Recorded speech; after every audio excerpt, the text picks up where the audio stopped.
This page is the front cover of what appears to be a guidebook. It features the Dreamcast logo prominently in the top right and a vertical banner on the left side, also with Dreamcast branding, indicating this is related to the Sega Dreamcast. The main title is presented in large blue stylized text, seemingly Sega, and beneath it in white text, Perfect File. Below that in smaller white text is again Kui, which also translates to Sega Perfect File. At the bottom, in a brushstroke style, are larger Japanese characters. The overall design is simple and bold, using black, blue, white, and a touch of red for the Dreamcast logo. It looks like an official guide or perfect file for the Sega game on the Dreamcast. This page is the front cover of what looks like a guidebook for Sega, a Dreamcast title. The words Sega Perfect File are boldly displayed in both English and Japanese, reinforcing that this is indeed a guide for the game. The most striking element is the large blue 5000, which dominates the page's design. This number is presented in a stylized, blocky font. Like the previous page, Dreamcast branding is visible, with the logo in the top right corner and the vertical banner on the left. The overall aesthetic remains consistent with the Dreamcast era, using a simple yet impactful design, with strong typography and a limited color palette. At the bottom of the page is some smaller Japanese text, which likely refers to the publisher and editor of this guide. This page is the front cover of what looks like a guidebook for Sega, a Dreamcast title. The words Sega Perfect File are boldly displayed in both English and Japanese, reinforcing that this is indeed a guide for the game. The most striking element is the large, stylized orange 5000, which dominates the page's design. Like the previous page, Dreamcast branding is visible, with the logo in the top right corner and the vertical banner on the left. The overall aesthetic remains consistent with the Dreamcast era, using a simple yet impactful design with strong typography and a limited color palette. At the bottom of the page is some smaller Japanese text, which likely refers to the publisher and editor of this guide, identified as Fighting Studio. This page looks like it continues the style of the front cover, still using the same grid background pattern made of SGGG letters and the blue border. Dominating the page are the large blue letters SGGG, above the words Perfect File written in yellow. Below this, in smaller text, is Japanese text, which is likely the Japanese translation of Perfect File, or similar descriptive text related to the content of the guidebook itself. It appears to be a title page or a very stylized contents page for this Sega guidebook. This page is a celebratory announcement for the release of the Sega Strategy Guidebook. The page features a manga strip with cute characters. In the strip, a girl puppet and a boy puppet are congratulating each other on the guidebook release. The girl then asks why the manga characters in the guidebook don't really resemble the characters from the main game and seem a bit off. The boy replies with, "That's Magatan," hinting that Magatan, a character from the game, might be the reason for this stylistic choice. Below the manga, there's a dramatic panel showing a rather intimidating-looking man, perhaps the artist, holding a pen and shouting. The text reveals the humorous reason for the character designs. Apparently there wasn't enough budget to hire a big animation studio like Toei Animation, so this person, presumably the artist for the guidebook manga, is drawing it themselves, hence the different style. He is yelling, "Because I'm drawing it! Ja!" in frustration, adding a funny meta-commentary on the guidebook's production. This page is the table of contents for the Sega Perfect File. It starts with the main content section, listing topics like Sega March, Story Introduction, SGGG Invitation, and the Game Industry in 2025. Next is Sega Yaroos, which looks like a guide to playing the game, featuring sections like Sega Staff Room, Dogma Staff Room, and then a series of chapters numbered 1 to 9. Chapter titles hint at the game's progression, such as SGGG Startup, Development Start, Aim for Million Copies, First Stabbing Pain, Kaolin appears, Develop the Next Generation Machine, Setback, Cool Disaster, Revival of Sega, Let's Go, Industry Domination, New Good Days, Decisive Battle, Dogma Headquarters, and then to Legend. It also lists comic market information, thorough Sega strategies and data collection, and staff relationship diagram. The next section is Ura Sega, or Back Sega, which seems to be behind-the-scenes information. It includes Setting Material Collection, Sega Interview with 3 parts, Men Who Made Sega, Sega Business Prosperity and Decline Chronicle, and Sega Popularity Shadow Actors. There's also an SGGG encyclopedia. Finally, Geki. Sega History covers Sega 50-year history, Sega Famous Machines A to Z, Sega Famous, Mecha, Character Encyclopedia, and Sega's Present and Future. In a sidebar, there's Zulgear's Manga Corner, mentioning a "Congratulations! Sega Strategy Guidebook release," and referring to the Path to Sega manga by Zulgear. This links back to the manga discussion on the previous page about the guidebook's art style. The next page presents the lyrics for the Sega March. It credits the lyrics to Okano Satoshi and the music to Kaneko Tsuyoshi. The song is divided into 2 verses. Verse 1 kicks off by mentioning Sega and locations in Tokyo, like Otaku, and around Haneda Airport, painting a picture of Sega's home turf. The lyrics then touch upon the essence of Sega, creation is life, game's temple, highlighting their dedication to game development. It talks about striving for victory, even when stumbling, and the drive to keep moving forward towards tomorrow. Verse 2 continues with Sega, and then shifts to locations near the Tama River and areas accessed by the Metropolitan Expressway and Haneda exit, still keeping a Tokyo geographical context. It mentions facing hardships, like arrows run out and friends leaving, but emphasizes maintaining a positive spirit, aiming high, standing tall, and continuing the march towards tomorrow. Essentially, it's a motivational song, an anthem celebrating Sega's spirit of perseverance and progress. The next page displays the musical score for the Sega March, the song introduced on the previous page. The sheet music presents the melody and chords of the song, accompanied by the Japanese lyrics underneath the musical notes, corresponding to the verses of the song.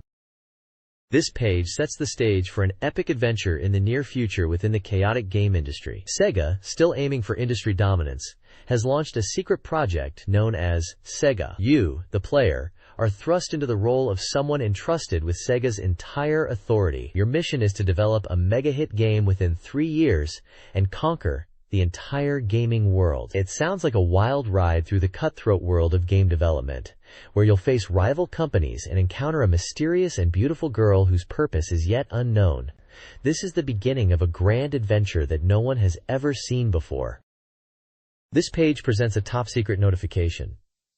It's addressed to Seto Taro from Okayama Prefectural Kurashiki Castle South High School. This document is from Sega themselves, Project SGGG representative, Akito Shojiro, and is marked with a top-secret stamp, twice in fact. It's a special notice informing Seto Taro that due to a strict lottery, they have been chosen from 8.7 billion people worldwide to be a member of the ultra-secret project, SGGG. The player is instructed to appear at a meeting on January 1, 2025, at 1 p.m., at Sega's Project SGGG Strategy Meeting Room in Tokyo. It mentions that details about the project will be explained at the meeting, and stresses the confidential nature of the matter, requesting absolute secrecy. This reinforces the super-secret mission vibe established in the previous page, and officially kicks off the player's involvement in the Sega project.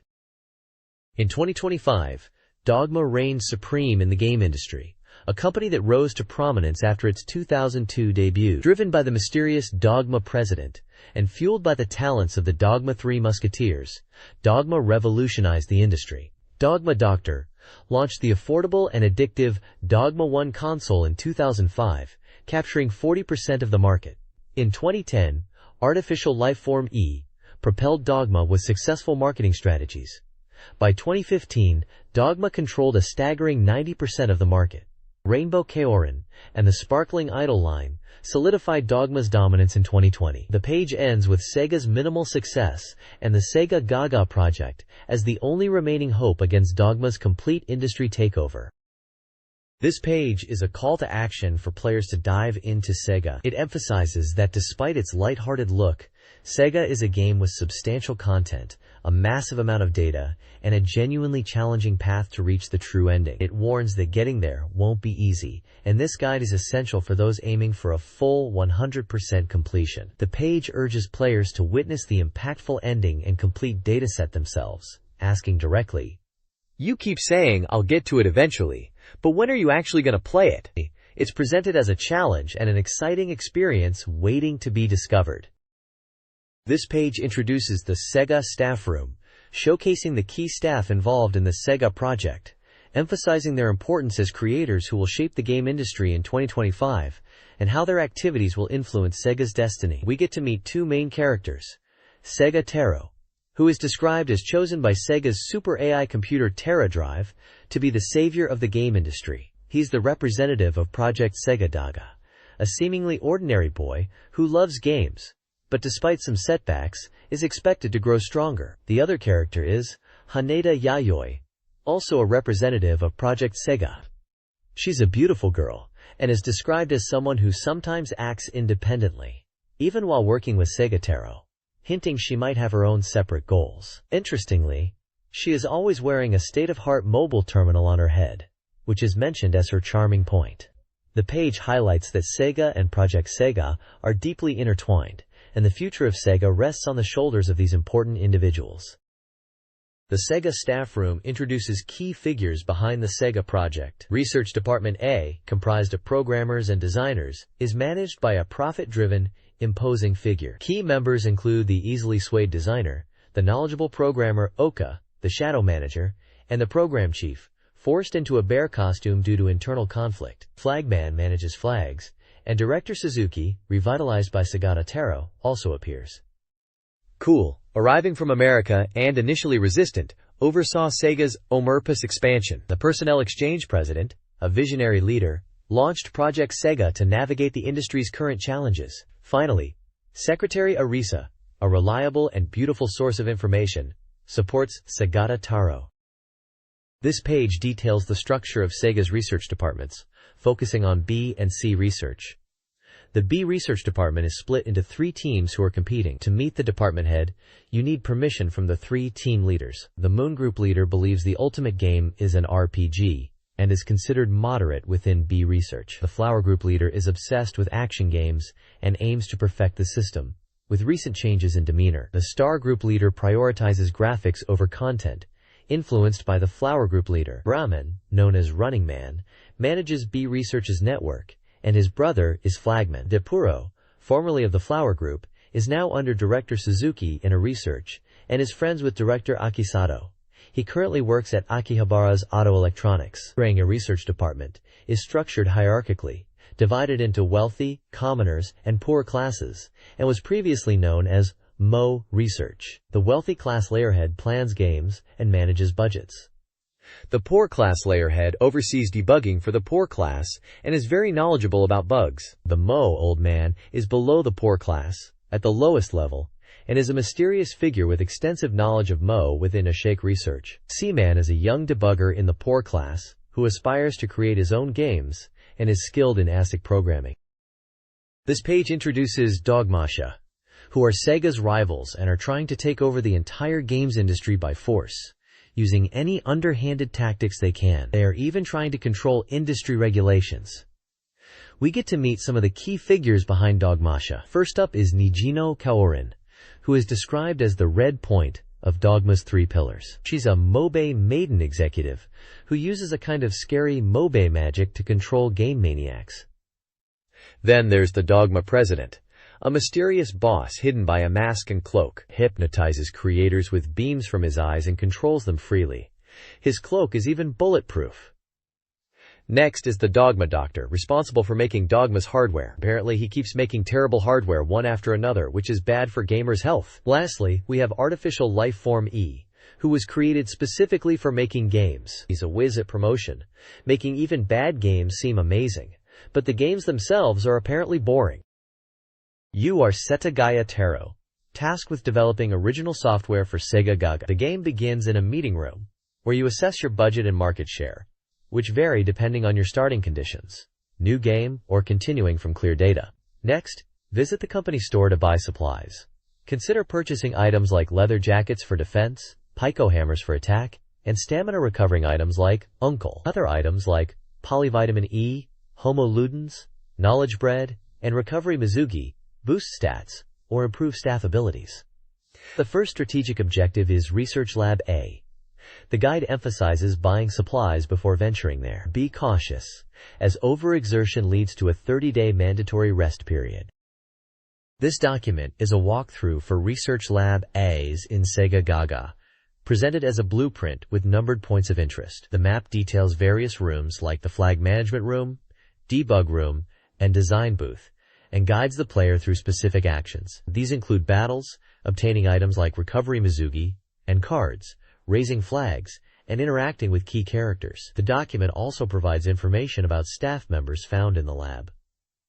Programmers offer various benefits, including knowledge bread and meal tickets. Designers are also present, offering unique items and potentially valuable contacts, with a specific emphasis on Autumn Leaf Week for exclusive items not available in stores. The next page details several gameplay mechanics. Firstly, it explains that while moving around you'll encounter staff members. By successfully persuading them after dealing a certain amount of damage, you can gain experience points and money. If your character's health reaches 0 during these encounters, you'll be forcibly removed from the development room. Secondly, it describes using items. You can use items from the status screen or during conversations. These items can restore health and dreams. It advises to use items quickly if your health is running low. Successfully persuading someone may also reward you with recovery items. Thirdly, the page discusses escaping battles. While you can't escape from staff battles triggered by events, you can escape from other staff encounters. It seems suggesting it might be better to avoid interacting with less capable staff. Finally, the page introduces Hatari moves. As your level increases, you'll learn to use Hatari techniques, which consume dreams. These techniques can recover health, inflict damage, and have various other effects. The table lists different Hatari moves with their effects, and the required conditions to use them. These range from simple health recovery to powerful attacks, and even moves that can recruit staff or temporarily freeze enemies. Some Hatari moves are learned at specific levels, while others require persuading certain characters like the Design Chief or Sonic. This guide details 3 ways to recruit staff. Dialogue involves choosing conversation options that appeal to the staff member, increasing their likability for potential recruitment. Guessing preferences based on names, avoiding poor choices, and using money wisely are key. Persuasion allows recruitment without dialogue if staff are initially inclined to join, retaining their starting salary. Finally, a UFO can be used for forceful recruitment, guaranteeing their addition to your team but without monetary benefits. However, not all staff can be abducted. The guide also highlights the essential staff roles needed to create a game: a director for ideas and budget, designers for visuals, and programmers for game assembly. This page details further encounters with potential staff members. First, you'll meet Flagman in the research lab. He'll give you some helpful tips for managing your staff, like how they need 30 days of mandatory rest after working, and how you can quickly move between locations using the B button and staff. Next, in the Flag Management Room, you'll encounter Director Suzuki, who's blocking your path. He's described as a stalwart staff member and someone you will first encounter. To get past him, you'll need to raise your level and try to persuade him. If you succeed, he might join your team. Further on, in the program booth, you'll meet programmer Oka, who's also blocking your way. Like Suzuki, you'll need to persuade him after raising your level to progress. Apparently, there's a program chief deeper inside who can forcibly black out your staff. It mentions that after being rescued by Hayata, you should talk to programmer Oka again. Finally, there's programmer Tsukioka in the basement. If you talk to him, he'll offer to restore your recovery items, but only up to 2. He's described as being in the deepest part of the basement, and someone you can rely on when your program production reaches its end stages. Your adventure continues with tasks at the President's store, beginning with finding a golden flag seed. Investigate the Dreamcast, then obtain flag water, and plant the seed in Lab A. Collectible cards related to Programmer and a potential boss battle with the Program Chief are also involved. You'll need to persuade him to open the design booth. Upon entering, you'll face a smoky room. Activate the ventilation fan to clear it, and a girl will reward you with a mobile phone for use in future game events. This page continues, the adventure within the design booth. You'll first face the design chief in the back of the design booth room. Be aware that she uses a strong initial attack called processing drop, so make sure your health is full before engaging her in conversation. After defeating her, you'll team up with Habane Yayoi in battle. Persuading Yayoi after this fight will teach you the processing drop, move and open the path further into the area. Moving deeper, you'll reach the research room, but the intermediate manager is blocking your way. To proceed, you need a .komu Kuzi poster. Head back to the design booth and talk to Master Abdato, who is currently drawing the poster, to obtain it. Giving the poster to the intermediate manager will reward you with a helpful item for software development. Finally, you'll arrive at the flag garden within the research room, which is described as the final hurdle. This is a 25-square grid puzzle where you need to navigate without stepping on the same square twice. The solution path is helpfully provided in a diagram on the page. The director, who is the intermediate manager, even jokes about wishing he could use a computer, hinting at the puzzle's nature. This page dives deeper into the research section, continuing directly from the flag garden puzzle you just solved. The goal here is to achieve 100% share and collect all the available items. Research is known for having tons of items, not just the usual Polivitan E and Homo Rudens. Here, you can find items that boost staff morale like snacks, beauty figures, even phone numbers, and items that restore talent like knowledge bread and friendship drops to improve teamwork. Collecting around 20 of each item is a good strategy as it saves money and boosts your experience. The page also gives advice on assembling a good staff team, suggesting roles like director, designer, artist, and programmer, mentioning specific staff members for each. It highlights the importance of compulsory rest for 30 days and suggests using this time to gather items. There's also a note about intermediate management, where you can buy expensive items and build up funds. The page also displays a table showing basic research staff with names and stats for roles like designer, artist, and programmer. Finally, it's mentioned that you'll need at least a designer and programmer, so a minimum of 3 staff members are required. A research manager even chips in, talking about making software in this industry. This guide describes game development within a game. After completing a research, you can enter the development room to create games by assigning staff. Forming a team requires at least a director, designer, and programmer, with a maximum of 3 designers and programmers. More staff boosts development. Staff have 4 abilities: stamina, physical strength; motivation, enthusiasm; talent, efficiency; and cooperation, teamwork. They also possess personality traits affecting morale recovery and salary. Abilities decline during development, requiring item use to recover them. A screenshot shows a sample staff member with stats. Entering the development room triggers a mandatory 30-day rest period. Staff receive monthly salaries, and a table provides example staff roles, stats, and salary data, such as a master.designer's stats and 177,000 salary. To develop a hit game, begin by moving your team to the research lab. Regularly check your development status, monitoring completion, anticipation, equipment levels, staff stats, and finances. Prevent budget deficits to avoid a game over. Invest in development room equipment early, as higher levels accelerate development and game releases. Equipment levels degrade over time. Boost your game's potential with publicity. Spend funds strategically, considering cost effectiveness. Use monthly publicity to increase sales, starting with a 500,000 to 700,000 yen budget, or aiming for maximum hype with a 300 million yen investment. To progress in game development, strategic time management is key. Development flourishes under the director's guidance and can be accelerated with the sky button, but be cautious. Development stages include 0% initial stage, director changeable; 20% feedback and plan adjustments; 40% alpha version, potential journalist involvement; 75% beta version, release possible; and 100% game master ready, polish optional. Outsourcing tasks, such as hiring programmer C, can speed up development, with costs varying. You can also upgrade your game plan mid-development for a potentially better, though potentially more expensive and delayed, final product. Releasing the beta version allows for an earlier release, even if the game isn't fully complete, and can still lead to successful sales. This page dives into the nitty-gritty of managing your game development staff to hit that million-seller mark. It emphasizes watching your staff's condition, as their abilities like stamina, motivation, talent, and cooperation naturally decrease over time. If these drop too low, warning signs will appear on your staff. To counter this, you can use items to restore their abilities. There are items for individual staff members and team-wide boosts. Apparently, team-wide recovery items are pricier but very effective. Motivation recovery items are tied to staff personality types. You can also issue instructions to your staff to manipulate their abilities.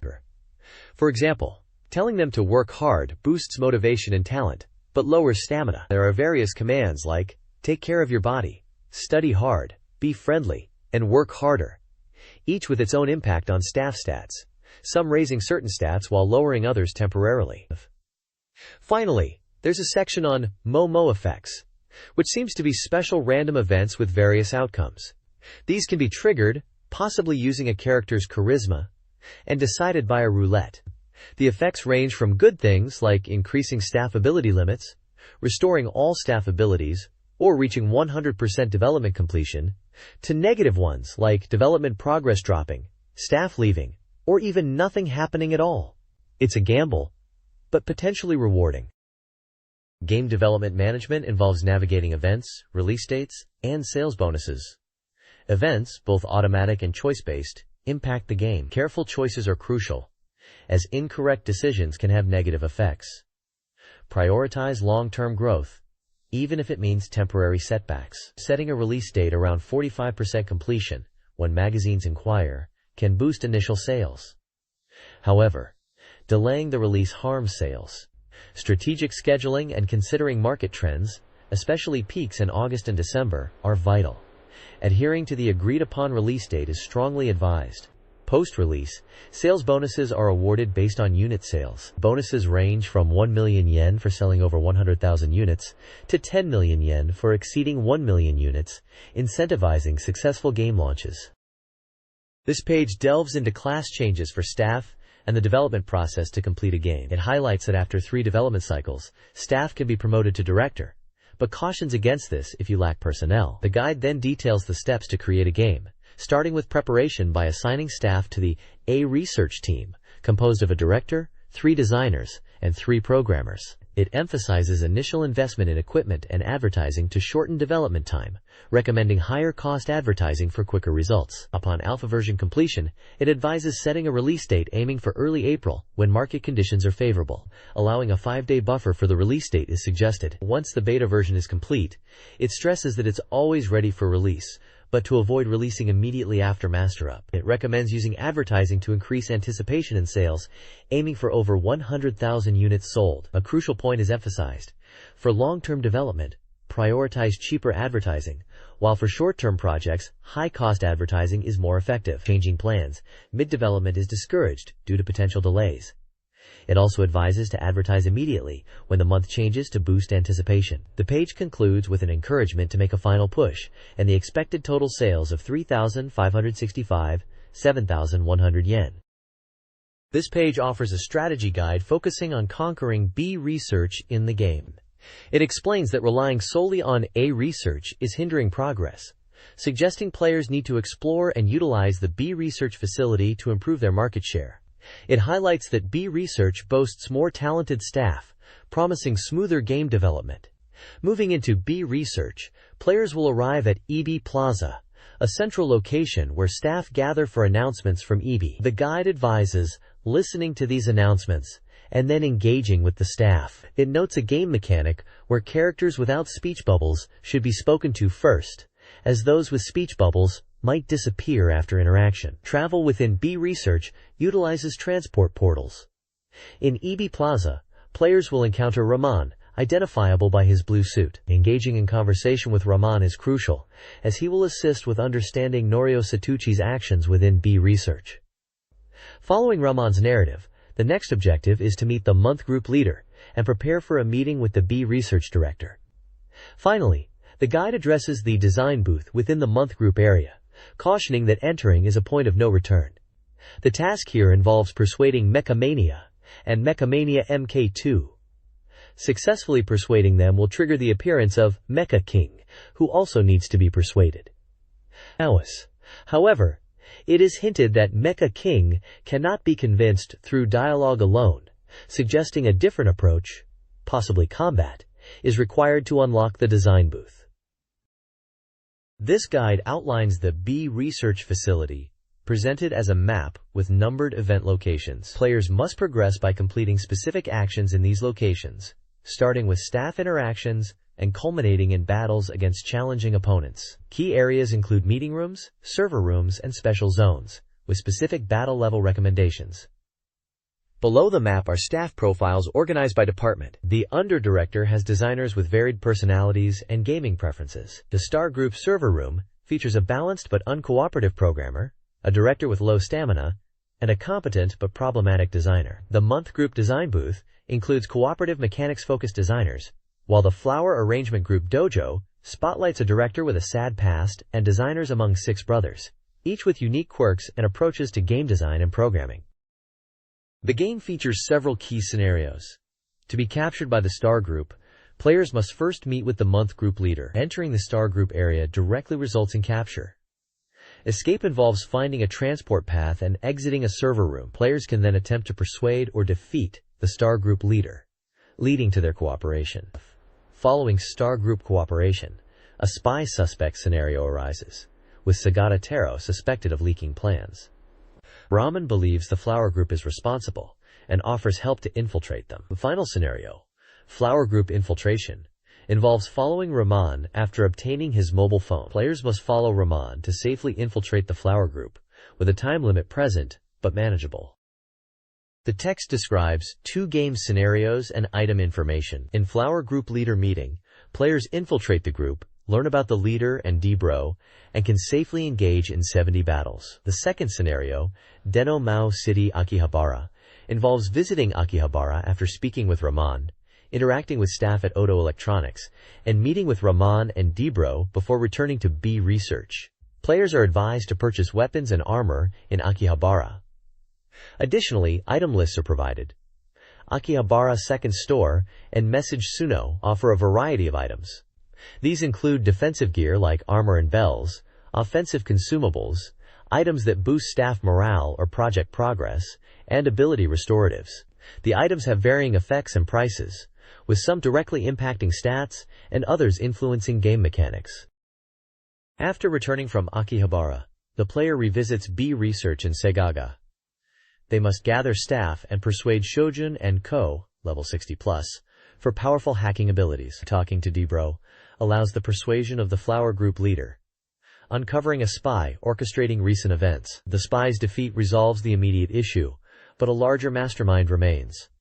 The Flower Group leader is returned to normal through cooperation. Habane Yayoi's threats help persuade leaders.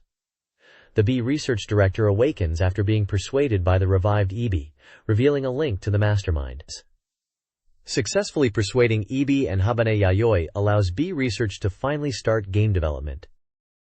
This page focuses on game development at B Research, highlighting it as the next step after dealing with issues at a research. It explains that while B Research develops games, their initial equipment is not as good as a research, so game development can be slow if you don't invest in upgrades. The guide emphasizes the importance of gathering skilled staff to speed things up, mentioning that hidden staff exist in B Research, and persuading them to join requires staff at level 60 or higher. The page recommends a balanced staff setup within B Research, particularly mentioning the effectiveness of Mecha King and Mecha Mania MK2 staff. It suggests ideal roles and staff members: Naked King for Director, Mecha King, Mecha Mania, and Mecha Mania MK2 as designers, and Kazetos Girai, Aomacho, and Tetsuya Tsuzuki as programmers. The guide advises prioritizing programmers because they are in short supply, and recommends trying to recruit a programmer named Kino. There's also a note that items bought in Akihabara, presumably from the previous section, are useful for game development. First barrage, Kaorin's appearance, marks a new challenge in game development.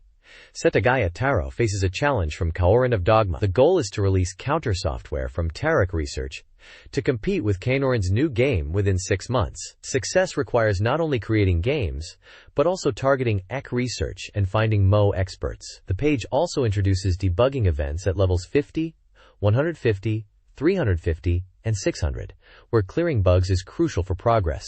Helping someone with debugging leads to meeting Claman. Finally, the page details acquiring a Commoner card by persuading a leader, which allows access to the Commoner class on the 2nd floor. Becoming a commoner clayman is implied as vital for advancement. The next page dives into the nitty-gritty of game development strategy, emphasizing idea generation and presentation to different social classes within the game. It's all about stealing ideas from the commoner class, which basically means listening to everyone's suggestions in the commoner floor to get project ideas. Then, the goal is to select the best ideas and present them to the wealthy class. Think of it as pitching your game concept to investors. If you impress them, you get a wealthy class card, which is your ticket to moving up. The page provides a floor plan of the Sega Research Building, highlighting both the commoner floor, first floor, and the upper floor, second floor. It points out key event locations and keywords associated with each area. For instance, location 1 is tied to events with commoner class leaders and keywords like Postmageddon. Location 2 is for debugging events. The right side of the page details different staff roles within the game, categorized by their department. There's the director type, Drill Macho, who's all about drill trainings. Designers include Tank Macho, who is strong, and programmers are varied Macho Booster, Water Macho, HOI Macho, and Wind Hater Macho, each with unique traits like varying cooperation levels or specific skills. Finally, the commoner class director is going with the flow, suggesting a staff member who is flexible and good at adapting ideas. This all suggests that building a team with diverse macho types and understanding their roles is key to success. This page is all about the Aim 4, Rich Man's Long Journey Quest, a step-by-step guide to get your hands on the project number. It's structured around a series of item exchanges. You start with Warashib and trade it for a Mycan. This leads to trading the Mycan for antimatter. Then antimatter and legendary tree branch are swapped, followed by the legendary tree branch and legendary person's poetry. This chain continues with the legendary person's poetry being exchanged for a rare card, and then a rare card and Postmageddon are traded. After that, Postmageddon and that person's nameplate are exchanged, finally leading to the project number. However, things get complicated in the Seaman's Wrath section. It seems you obtain the project number from Satoru Seto, but the nameplate turns out to be fake. This infuriates Samthic Man, who apparently descends to the lowest floor of Amthic research in anger and wreaks havoc seeking power. Consequently, Satoru Seto is also demoted to the lowest floor. In the researcher's great frustration section, Satoru Seto, now at the bottom, meets an old wise man who, along with Hayata Habane's cooperation, helps him understand the legend and ultimately release Nisek research from its problems.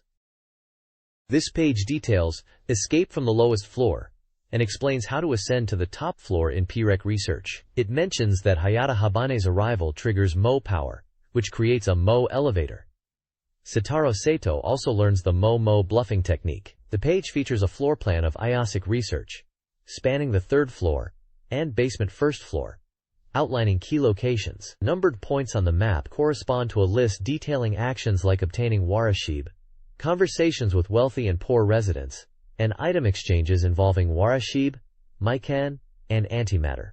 There are also exchanges for legendary tree branch, legendary person's poetry, rare card, Postmageddon, and that person's nameplate, culminating in obtaining the project number. The page also introduces various staff members in different development rooms and the corridor. Development Room 1 houses directors like Drugstore and programmers named Assembler Wizard and designer Mo.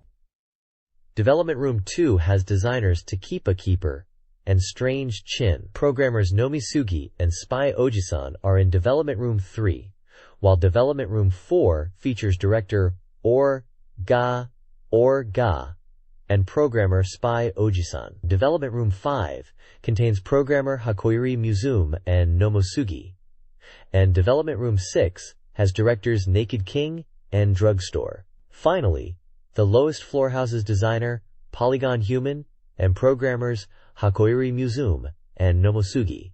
These staff descriptions provide humorous insights into their personalities and work styles, such as Drugstore, who prioritizes drinks, Takipa Keeper, who is a talented but expensive designer, and Polygon Human, who is passionate about polygons. To defeat Growth Comic Man and complete the comic research strategy, you must ascend the Mo elevator, battling staff representing different social classes. Use Mo to lower Growth Comic Man's defense before the fight. Upon victory, Growth Comic Man joins your staff, crucial for defeating Kaolin. Make him the director of game development. Key strategies include upgrading Ask Research's equipment and hiring top-tier staff to meet the deadline. Develop in research labs A and B if funds are limited, and consider outsourcing if necessary. The project focuses on 3D motion production, with the budget and completion date displayed. The text highlights the top-floor view of Enrich Research, including the Development Room 3 with Red Mantle as director, and a quote about software being essential to defeat Kaolin. This page, titled, First Assassin, Kaolin Appears, is from Episode 3, and signals a temporary farewell to Kani Man. The Attic Research Strategy Guide focuses on achieving 100% market share by securing top-tier staff. The advice is to level up experienced staff like Macho Booster and Hoi Macho to at least level 60 initially. Then, prioritize hiring talented staff for EC Research, especially designers and programmers, at least 3 of each, with Red Mantle recommended as director. Be mindful of staff costs and office space limitations. Leveling up is achieved by battling Hoi Macho for experience.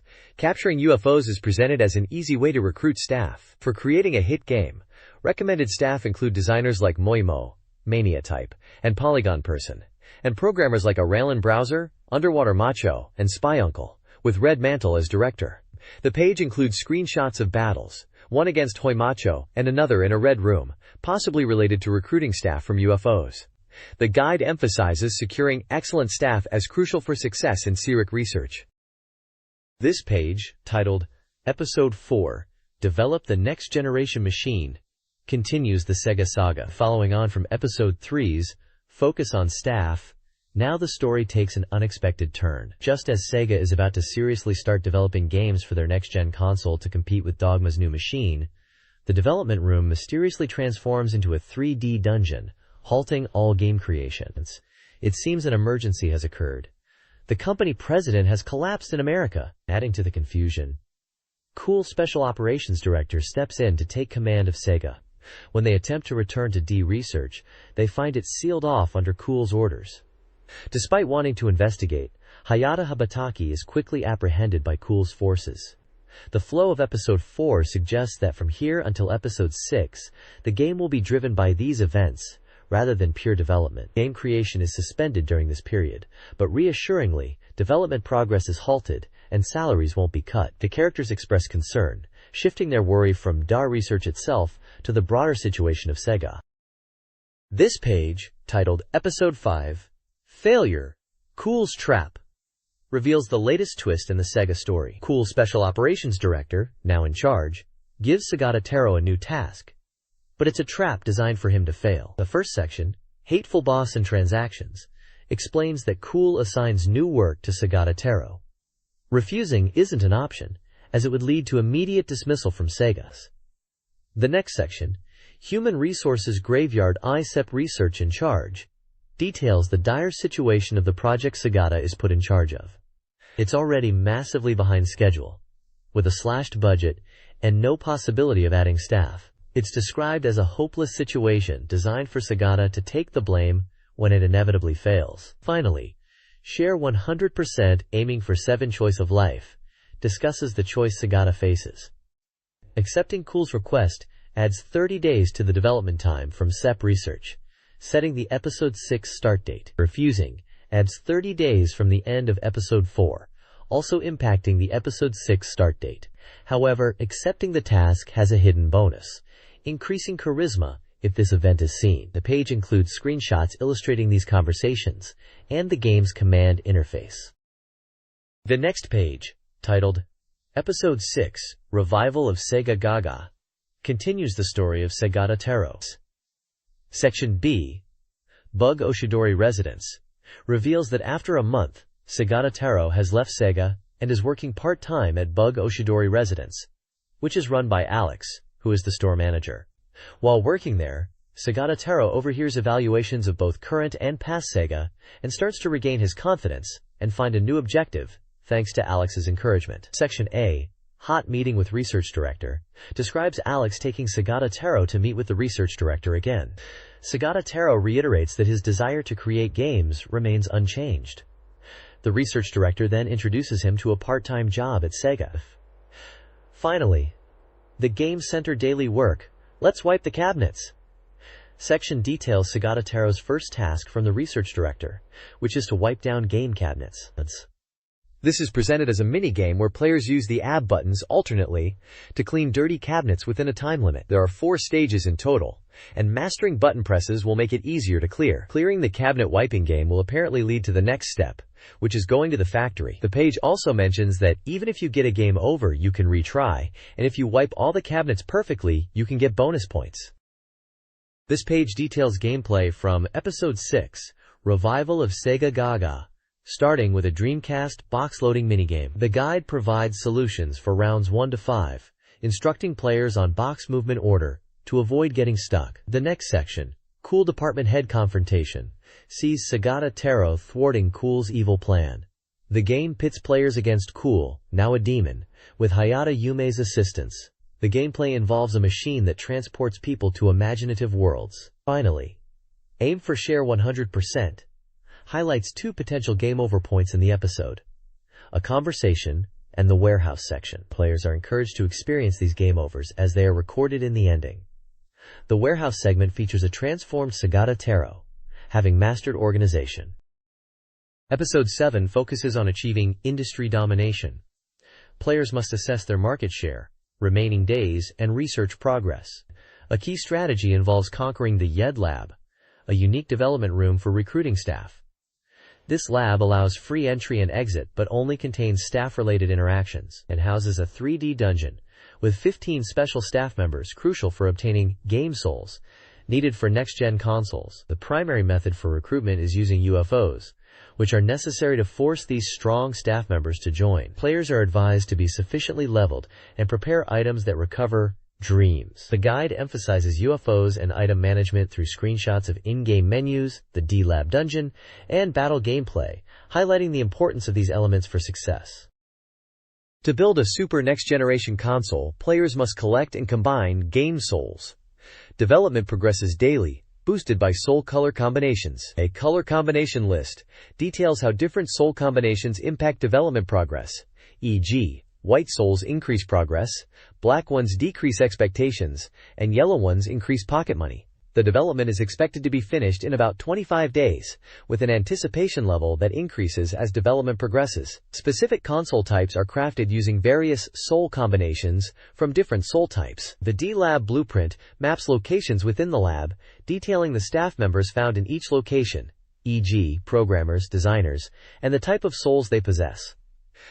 The goal is to efficiently find and combine these different souls to build new and unique consoles.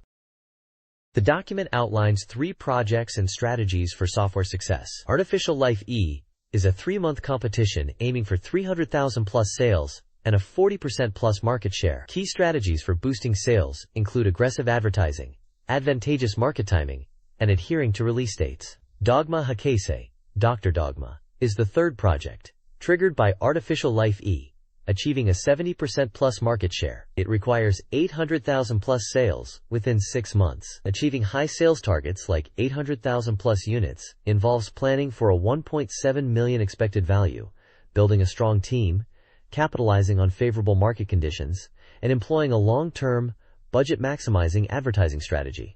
A successful example demonstrates sales of 1,053,990 units.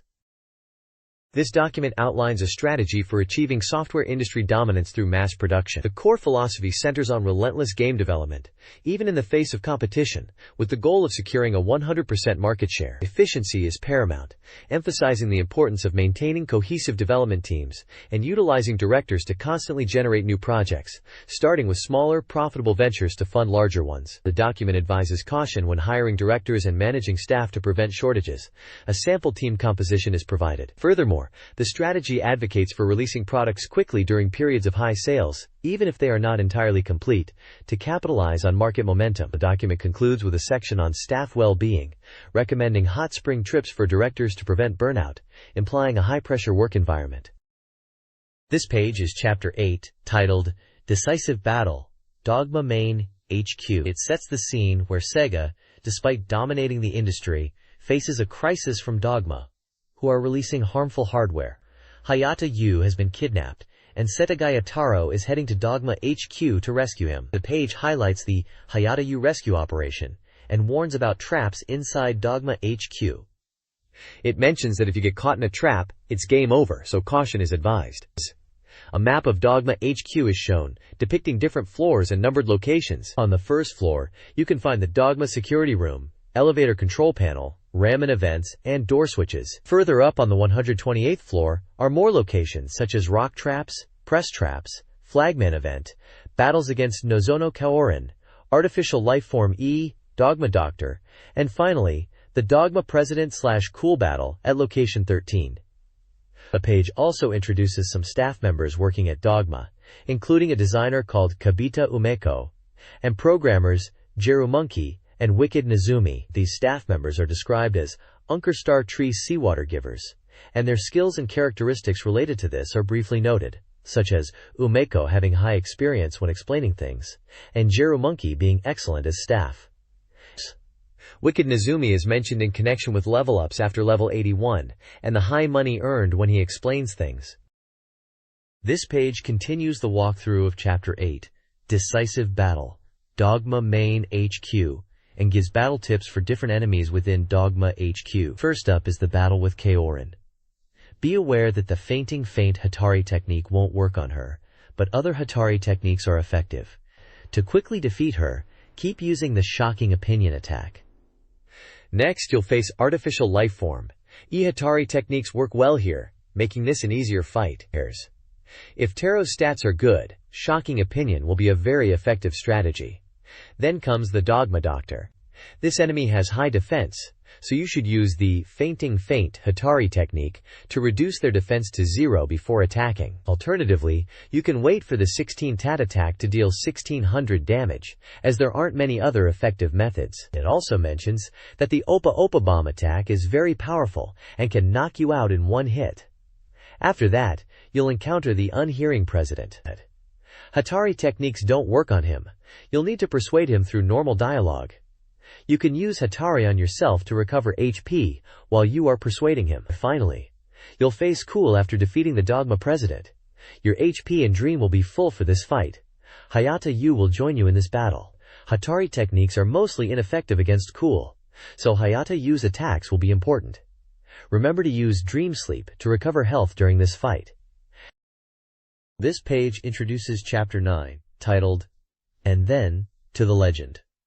It seems cool, and Hayata went to space following Dormeka, but Dormeka broke down, leaving Hayata in a pinch. To rescue Hayata, Kutaro Setsuna is heading to space in the R-720. The page then details the R-720 to space scenario, explaining that after returning to Sega, Kutaro uses the R-720 to fly into space to save Hayata. However, monsters created by Cool are waiting for him there.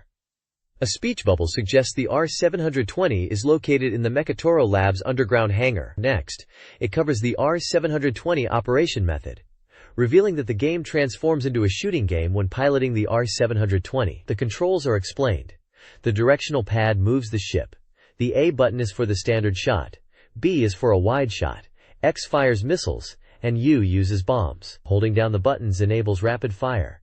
There's a section titled, We Made the R-720, It's Perfect, featuring a programmer named Oka, implying he is responsible for this game section. Lastly, the page explains how to read the screen during the R-720 shooting stage. It lists 7 elements of the game's HUD: wide level, shot level, missile level, bomb stock, energy charge gauge, score, and life gauge, all clearly marked on a screenshot of the gameplay.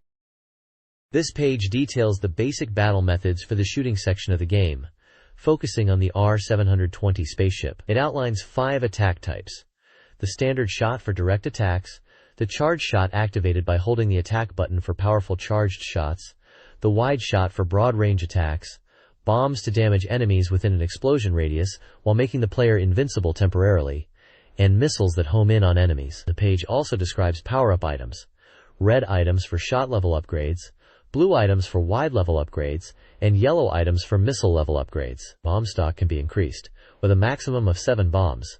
Additionally, there are speed-up items, crins, and barrier items, B, for temporary invincibility. The page then introduces the first boss character, Dormecha, described as a mysterious, shining object.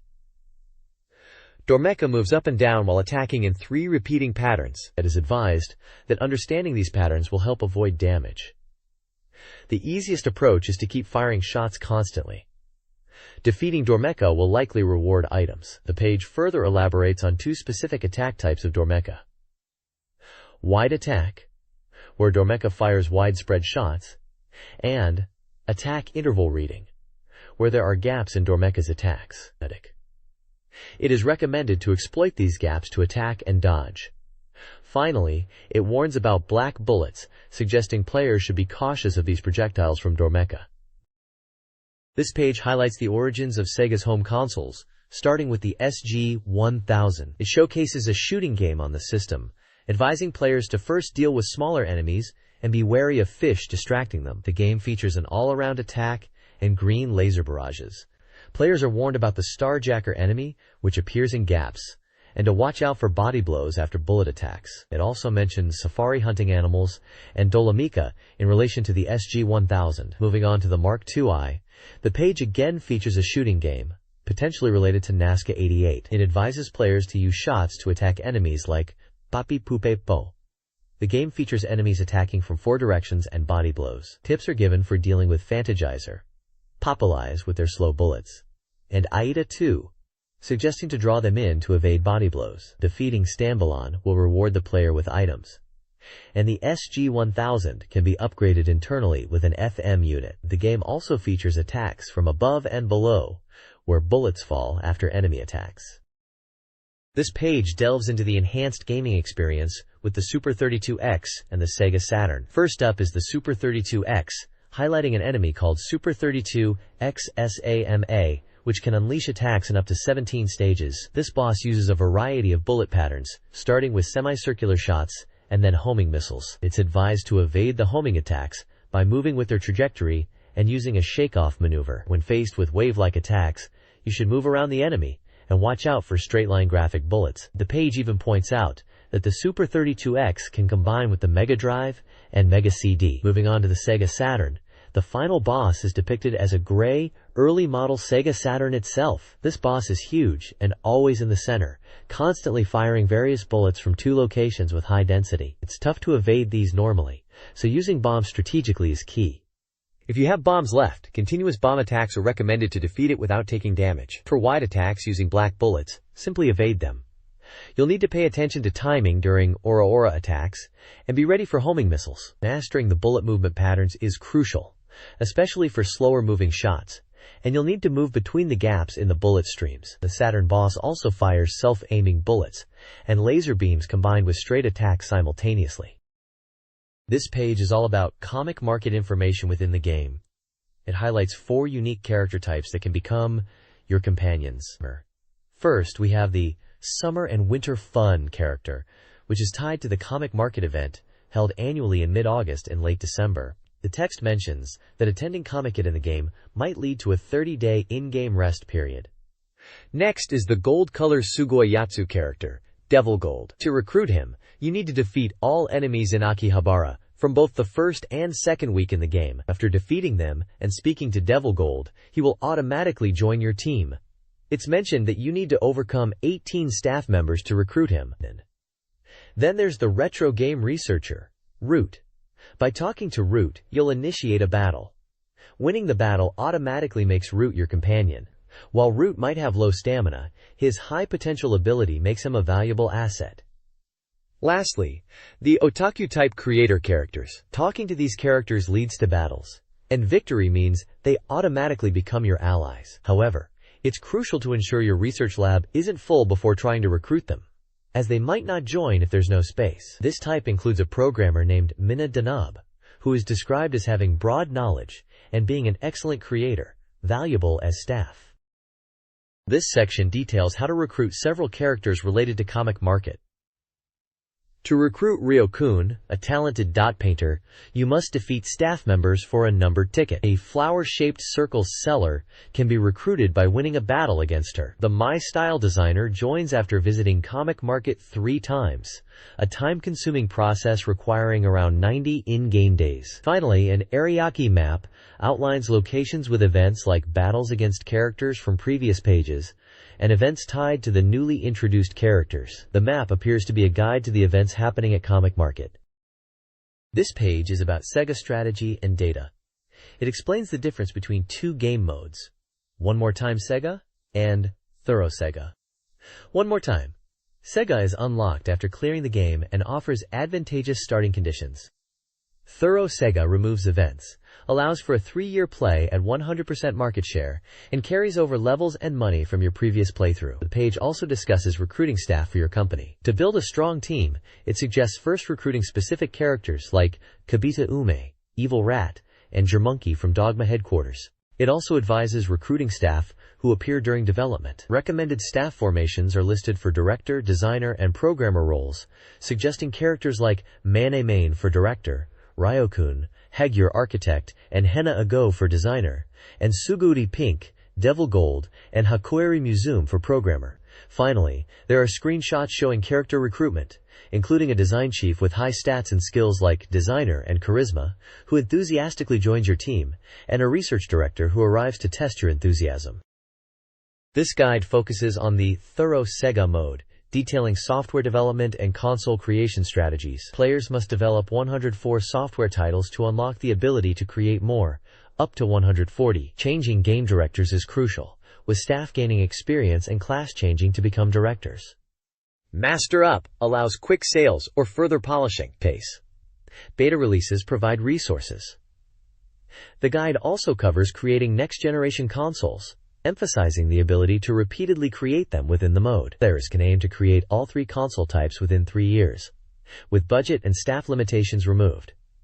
Resources are gained through 3D dungeons. Increasing pocket money is recommended, possibly through dungeon play. The page concludes with a completed next-generation console room, promising a wealth of future game availability. This guide introduces the staff section, focusing on directors, designers, and programmers, with a warning about unrecruitable rivals.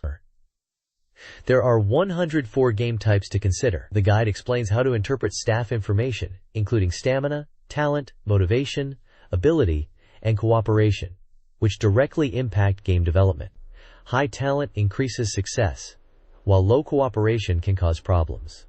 Experience is gained through recruitment and UFO tasks. The directors, available from the start, are vital for game development.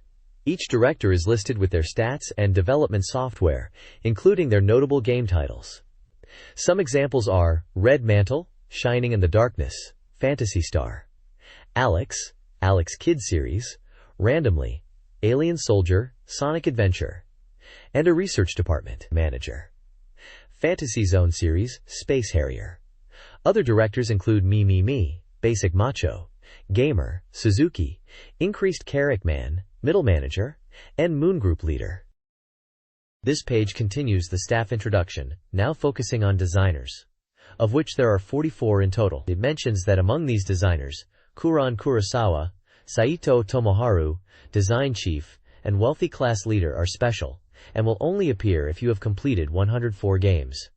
The page lists a variety of designers with quirky names like Drugstore, Drill Macho, Naked King, Mannequin, Red Macho, Moldy Dried Plum, Yellow Macho, Kuran Kurosawa, Game Magazine Editor, Monthly Big Thief, Get Fish, Saito Tomoharu, Weekly Akihabara, Mr. Seshiban, Sonic, President's Daughter, Tank Macho, Competent Keeper, and Design Chief. For each designer, there are listed stats like stamina, talent, experience, wage, and personality. The development software column lists games they are associated with. For example, Drugstore is linked to games like the GG Ninja and the Super Shinobi 2.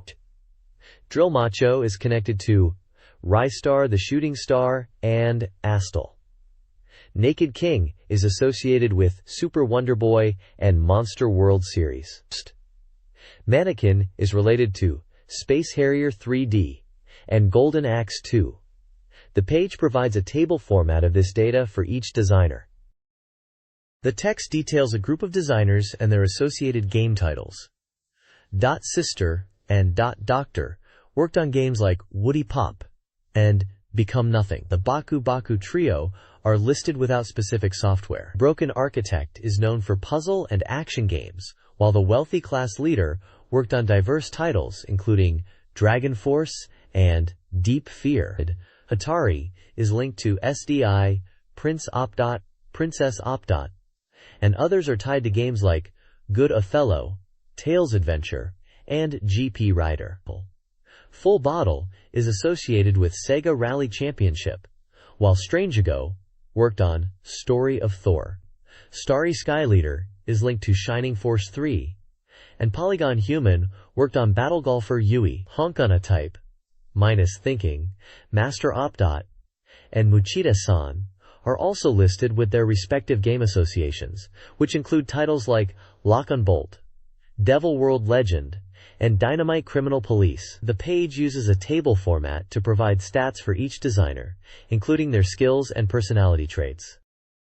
This page shifts focus to programmers and planners within the game development teams. The programmer section lists individuals such as Blue Macho, Autumn Leaf King, Assembler Wizard, Amigo, Influenza, EB2, Opa Opa, Cardman, Tree, and Equipment Management. These programmers are credited with working on a variety of well-known titles, including Ninja Gaiden, Dragon Crystal, Shadow Dancer, Virtua Fighter Remix, Echo the Dolphin, Last Bronx, Crazy Taxi, and Outrun, among others. The planner section features names like Mech King, Mech Mania, MK2, Momo, Mami no Kisa, Peach Macho, Lister, Retake, and Green Cloud. Their game credits include titles like The Ooze, Mr. Bones, Thunderblade, Glock, Afterburner, the Game No Kanzum series, the Panzer Dragoon series, Martian Cop, Sega Rally Championship, Sonic the Hedgehog 2, and Dragon Force 2. It appears to be a continuation of personnel profiles, now highlighting the programming and planning roles in game creation. This document profiles various staff members, linking them to the games they worked on. Monthly Salary Thief contributed to action titles, while Gel Monkey worked on the Mega Drive version of Phantasy Star. Evil Rat and Past Autumn Leaf also have credits on specific games. Other staff like Shojun and Underwater Macho are associated with titles such as Afterburner and Sonic CD, respectively. Super Arm Pink developed Gear Games, and Spy Uncle worked on various titles. Notably, Zombie, Dragon, and Knights have no listed game associations. Further staff include Staying Up All Night, Devil Gold, Master, Drinking Too Much, Being Late, Boxed Daughter, Flower Group Leader, and B-Lab Department Head, with their respective games ranging from action and platformers to strategy, puzzle, fighting, and sports titles across multiple consoles. This page continues showcasing various staff members and their roles, detailing stats like ability and salary along with personality traits. We see Poor Villager Chief credited on games like Clockwork Knight and Power Dolls. Both Wind God Jirai and Wind God Great Jirai are linked to the wrestling title champion Pro Wrestling. For programmers, there's Program Oka associated with Tant R, and Program Thief, who's worked on classics such as Gunstar Heroes and Dynamite Headdy. Other staff members mentioned include HOI Mimi Macho for Crackdown, Macho Booster for Super Monaco GP, and Green Macho for Outrunners. Everyone now is tied to Jante, Dream Battle, Pretender to Decathlete, Monster Sabori to Woody Pop, and Root to Deep Fear.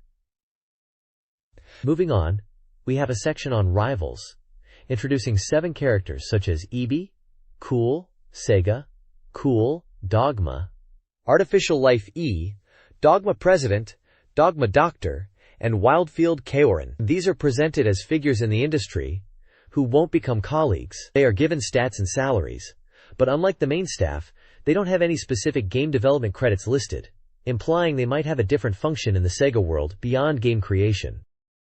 This software catalog documents games developed for Sega consoles, including the Mark III/Master System, Mega CD, Game Gear, Mega Drive, Saturn, and Dreamcast. The listings provide game titles, development costs, and staff credits. Notable titles include Alex Kidd Miracle World, Mark III, Shining Force CD, Mega CD, Psychic World, Game Gear, Phantasy Star Series, Mega Drive, Sega Rally Championship, Saturn, and The House of the Dead 2, Dreamcast. Development costs varied significantly, from a low of $5 to a high of $500, reflecting the console and game complexity. Staff names, often pseudonyms, include Alex, Princess Opdot, Orega, and a research department chief, among others, across different console platforms. A single full game is also listed. This page continues the software catalog, now focusing on game editions for Sega and games for Mark III/Master System, Mega Drive, Mega CD, Game Gear, and Saturn. It highlights Segagaga with 140 added titles, and then breaks down games by console. For Mark III and all models, there's a list including titles like SDI, various great sports games, The Castle, The Circuit, The Ninja, and the Pro Yaku, Pro Baseball, with costs ranging from $10 to $75. Development staff names such as Hatari, Shuichi Akiba, and Spy Uncle are mentioned. The Mega Drive section features games like Zoom 909, Toe Jam and Earl, Art Alive, Herzog Zwei, Pulseman, and Phantasy Star Restoration version. Costs are from $10 to $170, and staff include Hidden Archist, Noriokur, and Gel Monkey. Mega CD games listed are from Game no Kanzume volumes to Sonic the Hedgehog CD and Quiz Scramble Special, costing between $10 and $170, with staff like Mo and Mo, Reiterk, and Tank Macho.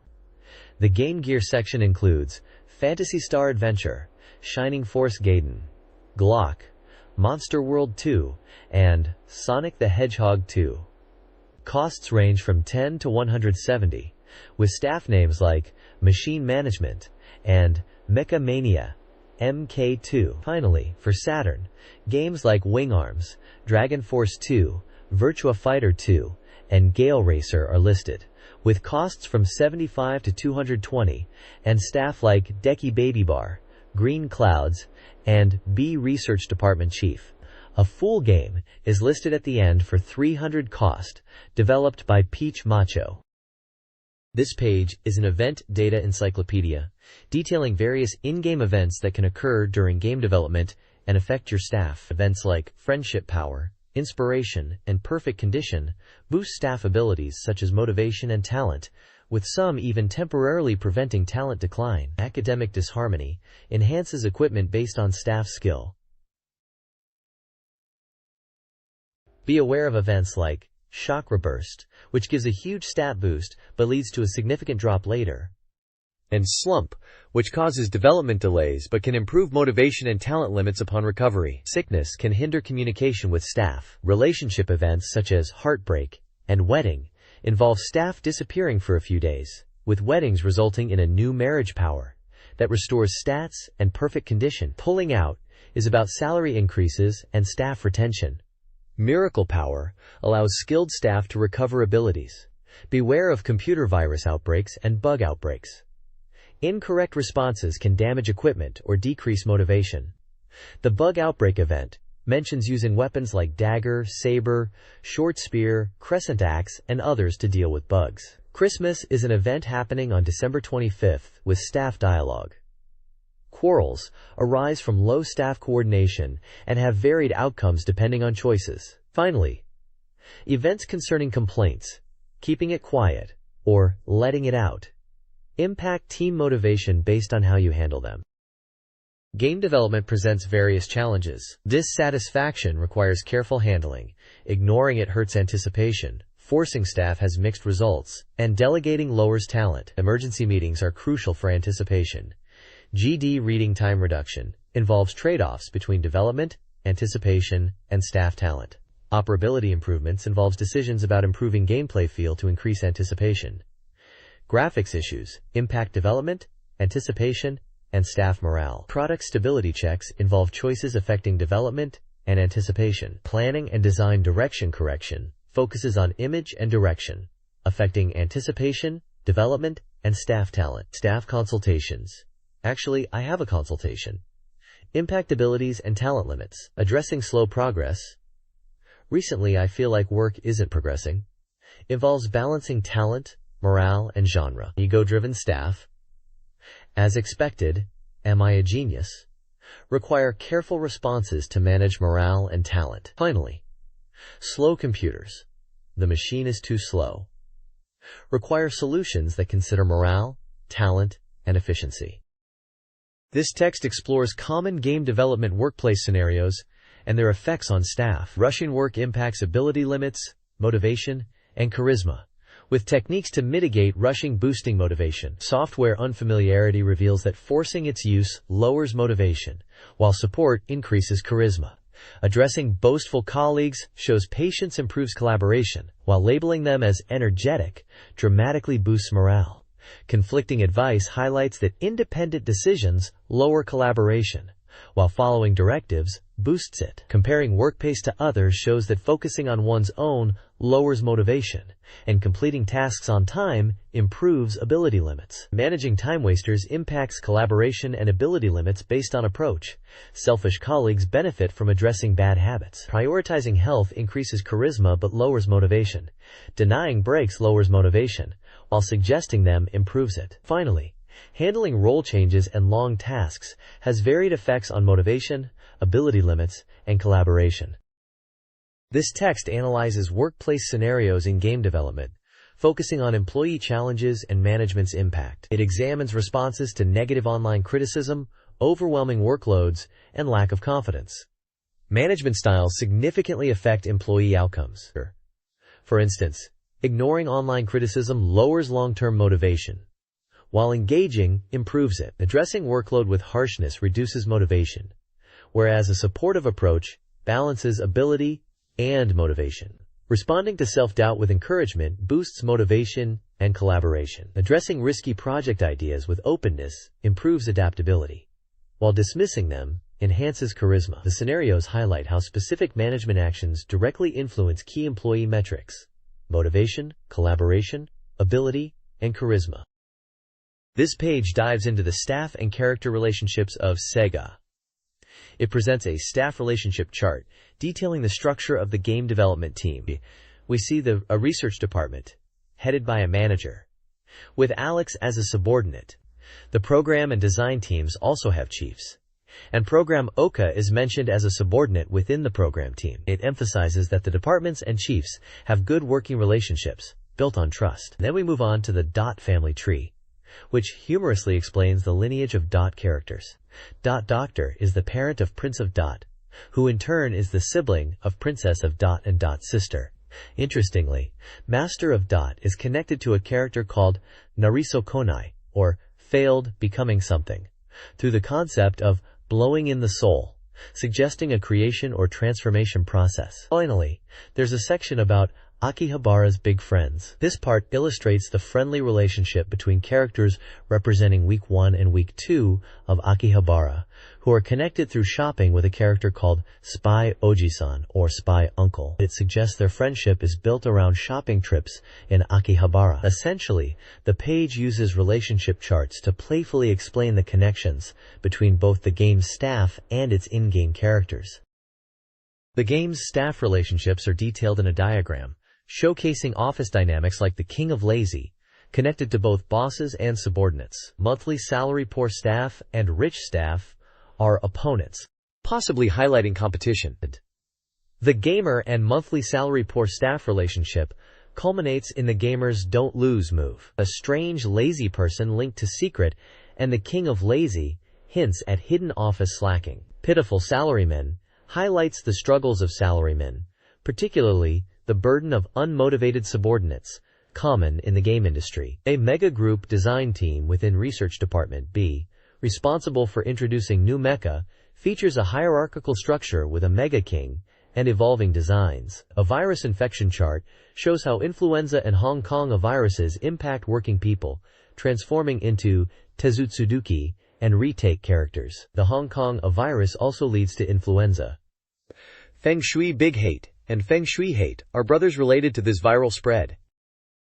This page details the structure of research departments B and C, highlighting a macho system and its numerous characters. A diagram illustrates the hierarchy, starting with Star and Moon Group leaders and the B Research Department head. Key figures include the game magazine editor, involved in coverage acquisition, and the Moon Group leader, who mentors Akamanto. Orega captures Hatari. The Flower Group leader is the father of a series of macho characters, created using data from Akamanto. This group includes basic, blue, green, yellow, peach, and red macho. The Flower Group leader also teaches Depuro special moves, who is a childhood friend of Saki. Further down the line are HOI, Drill, Water, Macho Booster, and Tank Macho, with Tank Macho as the rival of EB2. The page presents a complex and humorous relationship web within the research departments. The Sega universe features diverse characters and relationships. The boxed-in Three Sisters diagram highlights the separation of Momo, Hena Ago, Kobiri Niang, and Sugo Yude Pink, introduced to Research Department C and connected to various individuals. The Man Three Brothers, Flagman, Raman, and Seaman, represent a sibling dynamic across research departments, hinting at competitive behaviors. Conic Research, Mysterious Parent and Child, depicts a search for a grandfather, now unrecognizable due to transformation. The Unmotivated Brothers are copycat monsters, Manamane and Midorigumo, characterized by their lack of motivation. Lastly, Coolborn Monsters, from Dogma headquarters, like Kabita Umeboshi, Aku Neko Nezumi, and Gel Monkey, are formidable foes for Sesaragi Taro. This page appears to be the start of a manga story titled The Road to Sega, with the subtitle, First Cosmic Mission. Chapter begins on January 1st, 1999, and features a character named Zulgir, who is described as cool. Zulgir encounters a bright light and is then addressed by three alien-like figures called Space People Larail from the Reticulum constellation. They tell Zulgir not to be afraid and inform him that he has been chosen to become a warrior of light to save Sega. Zulgir seems surprised by this mission. He is given a mask to wear when danger approaches, which transforms him into a Sega-protecting warrior, marking the beginning of his adventure. This page showcases large, fiery Japanese characters that read Urawaza, which means secret techniques or cheat codes. The text explains that the game Sega is known for its radical content that stirred up the game industry, especially Sega. It also mentions that they are going to investigate the behind-the-scenes production of Sega using every possible means.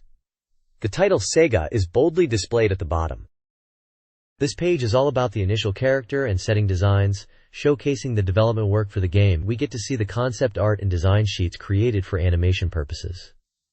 It introduces the main character, whose default name is Sega Taro. He is described as a pure and simple game fan living in the countryside, who gets picked by an AI computer to be the representative of Segagaga. The designs show him in futuristic-looking clothing with SGGG01 emblazoned on the back of his jacket. There's also a spoiler warning that reveals this character design was originally for the man who couldn't become Segagaga and was actually reused as the character Kleiman. Next up is the heroine, whose default name is Haneda Yayoi.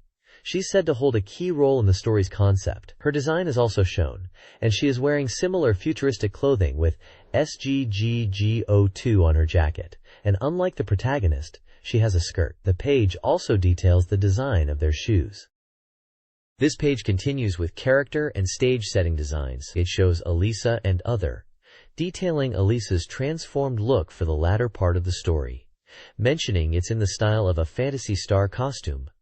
We can see character art for this transformed Elisa, alongside two other characters, one in a hooded robe and another muscular character with an axe. So we have D Research Central Department, and an initial design sketch for Dolmexica, described as being located deep within the D Research Lab and central to the story's core.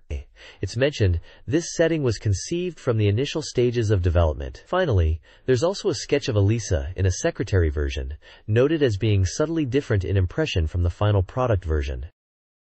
This page showcases the R720, described as Sega's first free-form amusement machine and a prototype that appears in the true ending route. The detailed design sketches specify parts like the display and coin slot. We can see different views of the R720, including an interior view with a character inside and notes indicating the canopy opens in emergency situations.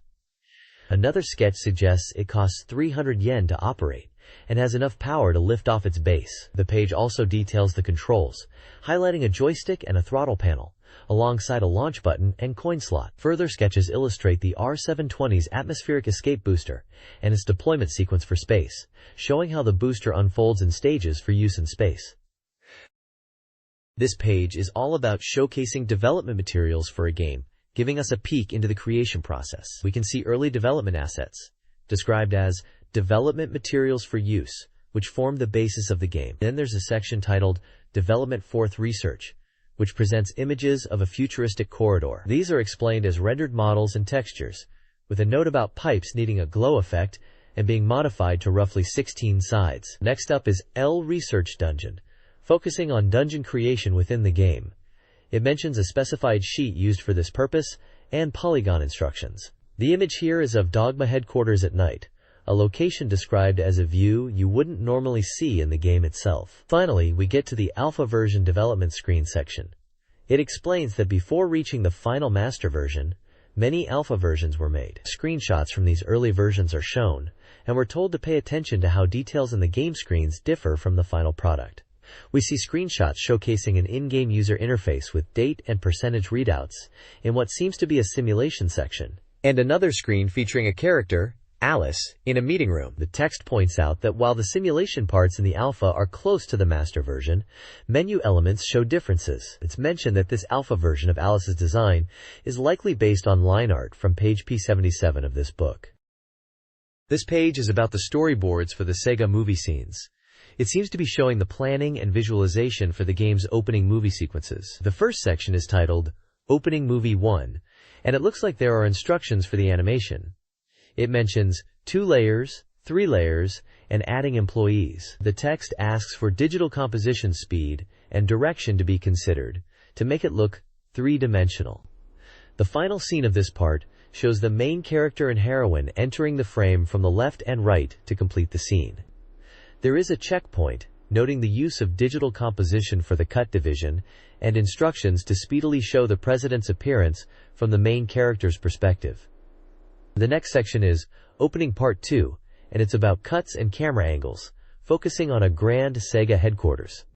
It mentions that the main character and pedestrians in the foreground are not shown here. They're thinking about the speed of the pan-up shot and think it might need to be slightly faster than the main movie. Finally, there is a panel showing what a storyboard for a futuristic city structure actually looked like in the finished game, contrasting the sketch with a screenshot. The Sega movie storyboards depict Spartan development scenery, showcasing the grueling game development process. The heroine utilizes a motion capture device, followed by a chaotic planning meeting, where the staff collapses from exhaustion while she remains energetic. A hellish debugging work scene shows developers intensely working with gamepads, overseen by a devilish heroine. The development cycle concludes with exhausted staff sleeping. The final scene shows the team, including the heroine, reacting to the finished game, focusing on the main character's subtle surprise. The storyboards emphasize the comedy and continuous cuts within detailed settings. This page is about the opening movie sequence, Part 2, for Sega. It starts with a scene right after the game begins, where Yayoi and the main character react to a mysterious voice saying, "Welcome." The next scene is of an empty conference room, designed to be similar to the in-game strategy meeting room, highlighting attention to detail. Following this, there's a depiction of a peculiar mechanism involving light appearing from a carpet, and then a square hole opening up. We then see a drawing from a low angle of an imposing desk, with a dignified gentleman and a secretary-like woman rising up behind it, using a backlight effect. Finally, a close-up reveals this to be President Irifune. Originally planned as an anime character, his appearance might change to live-action, CG, or even someone like Michael Jackson due to unforeseen adult circumstances. The president's line is, "Welcome to Sega, I am Irifune, the president." This page details interlude events for Sega, showing storyboard panels and descriptions of scenes set around the Tamagawa River at sunset. The first scene is after a minigame, and is a panoramic shot of the Tamagawa River at dusk. Another scene depicts the main character sitting casually on the river embankment at twilight, with occasional cyclists and dog walkers passing by, noting that walking straight down is preferable to stairs in this area. There's a panel highlighting the protagonist backlit by the sunset, describing it as painterly. Another scene shows the protagonist looking dejected and sitting down with emotion. A boat going down the river scene is mentioned, suggesting a familiar visual effect of light reflecting on the water. A check section points out that the footage used in the movie is real, filmed by Mr. Zolge Whale on the Tamagawa River near Sega. Finally, the last scene shows the protagonist silently watching boats with a very gloomy, end-of-the-world expression. These interlude events appear to be setting a melancholic and reflective tone for the game. The true ending movie, 1, of Sega plunges into action. Sega headquarters is under attack, with explosions and a mysterious shadow. An insect-like monster, born from cool remains of thought, appears. The protagonist, joined by Sonic, is in a destroyed Kyukyo Setada station. They encounter an arcade machine, R720, which costs 300 yen. Alessa explains that R720 is the successor to the cancelled R360, a space travel game machine. The R720, a prototype, still functions. Alessa directs the protagonist to the Mechatoro development building to find the R720, which is the key to space travel. The protagonist agrees and runs towards the building as another explosion occurs, setting the stage for an exciting, high-stakes adventure. This page continues the storyboards for the True Ending Movie Part 2. We begin with a nostalgic Phantasy Star group featuring Alisa and Mayao, gazing upwards towards the sky, ready for action, and then they are shown flying directly into the screen. Following this is a scene described as boxes piled up, which transitions to a visual of a large group of Sega characters giving chase to Alisa's group as they ascend, aiming for a 3D effect. Among these characters are Ristar, Alex Kidd, Pepperucho, Doki Doki Penguin, Shiro, Ninja Princess, and Flicky. There's also a dedicated section showcasing characters specifically from the Phantasy Star series. A check note emphasizes an all-star character scene and reveals that the storyboard originally included many more characters than were ultimately featured in the finished movie. Finally, the inclusion of Space Harrier and Opanopa is also planned for this all-star cast. The next page showcases a collection of secret rejected storyboard art, diving into unused concepts. We start with a section titled True Terra Drive, which talks about an AI computer called Terra Drive. This concept was apparently even more impressive in its storyboard form, described with steampunk aesthetics and vacuum tube technology. It mentions technicians checking gauges and vacuum tubes for operation, and incredibly, it's said to use 200,000 vacuum tubes and a 512-bit CPU with 4,096 units operating in parallel. The next section is titled Development Room of the Demon Realm, detailing a cut movie scene where the protagonist steps into a development room. It's described as a dark room with beast-like glowing eyes and a monstrous form attacking game developers. The illustration style and text are humorously referred to as having a Suno Daji Ro taste. The caption below this section reads, "If you step in, you can't escape." Development Room of the Inhuman Demon Realm, highlighting the perilous nature of this concept. This page continues the collection of secret rejected storyboard art from Sega. It showcases a concept called The Most Evil Heroine is Born. It seems to be a storyboard for a boss battle scene, where a monstrous boss is confronted by a heroine. The description mentions the heroine using hand grenades in an unconventional way, which is meant to be a funny and unexpected twist in the game. The storyboard depicts a scene where the boss, initially transforming into something inhuman, is suddenly attacked by the heroine. She appears to slide into the scene quickly and throws a grenade, all while saying, "Thank you for your valuable opinion." The grenade causes an explosion, seemingly damaging the boss, who reacts with a confused, "Gwaha? Guo?" The scene then shows the boss being completely swallowed by the explosion.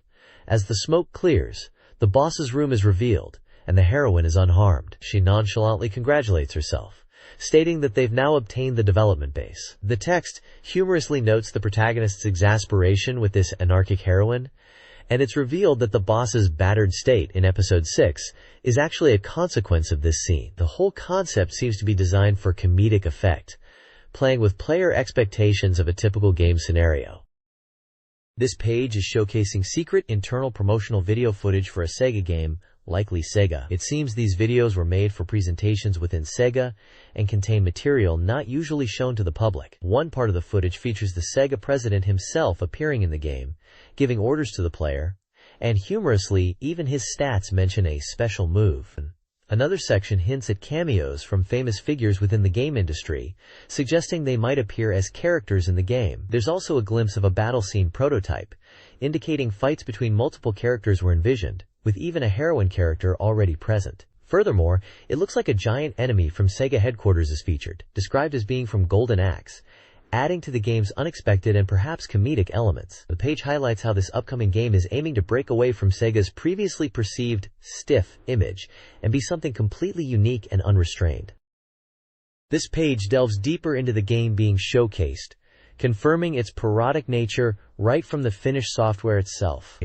It's highlighted that not just Sega's existing game properties, but also completely original software will be created within this concept, aiming for a strong parody feel. Interestingly, the game incorporates real-named game developers who appear as staff members, adding another layer to its unique concept. It's mentioned that simulation elements and real-name characters are blended together, creating a deliberately strange and unusual game world. We can see screenshots of dialogue choices, development progress screens, and sections about next-generation console development. The text emphasizes a development philosophy of low budget, short turnaround times, and topicality, suggesting they're aiming for impactful content through strong visual presentation, despite these constraints. This page presents alpha version gameplay footage, offering a glimpse into the game's development phase. It explains that while the general framework was in place, minor adjustments were still being implemented in the game engine. The simulation aspects were nearing completion, but the illustrations for event sequences were still undergoing changes. A city scene is shown, likely from the simulation part. The characters, including Alice, were mostly in their finalized forms, although Alice's overall appearance was slightly different at this stage. The text emphasizes characters' facial expressions, and the game's theme of challenging the limits of regulations. A blurred title screen is visible, revealing the game title to be Hardship Falling Castle, which is a new title from the Development First research team. It's noted that while the core concept from the previous presentation was maintained, the game's specifications were being refined on the path to the final master version. Screenshots of battle scenes indicate that animation patterns were less developed, and the name for the Hatari technique was also different compared to the final product. This page continues the inside look into the development of Sega, highlighting the start of this top-secret project. We see Zolgiel Tetsu, who seems to be pitching an idea for an original strategy RPG to the staff. He's asking if they will take on this challenge, despite the details still being confidential. The developers, Soft Arai, director Suzuki, and Skull Mask, discuss the concept, wondering if it will be science fiction or fantasy, but are intrigued by the idea of a simulation RPG. Skull Mask gives his go-ahead, agreeing to the project.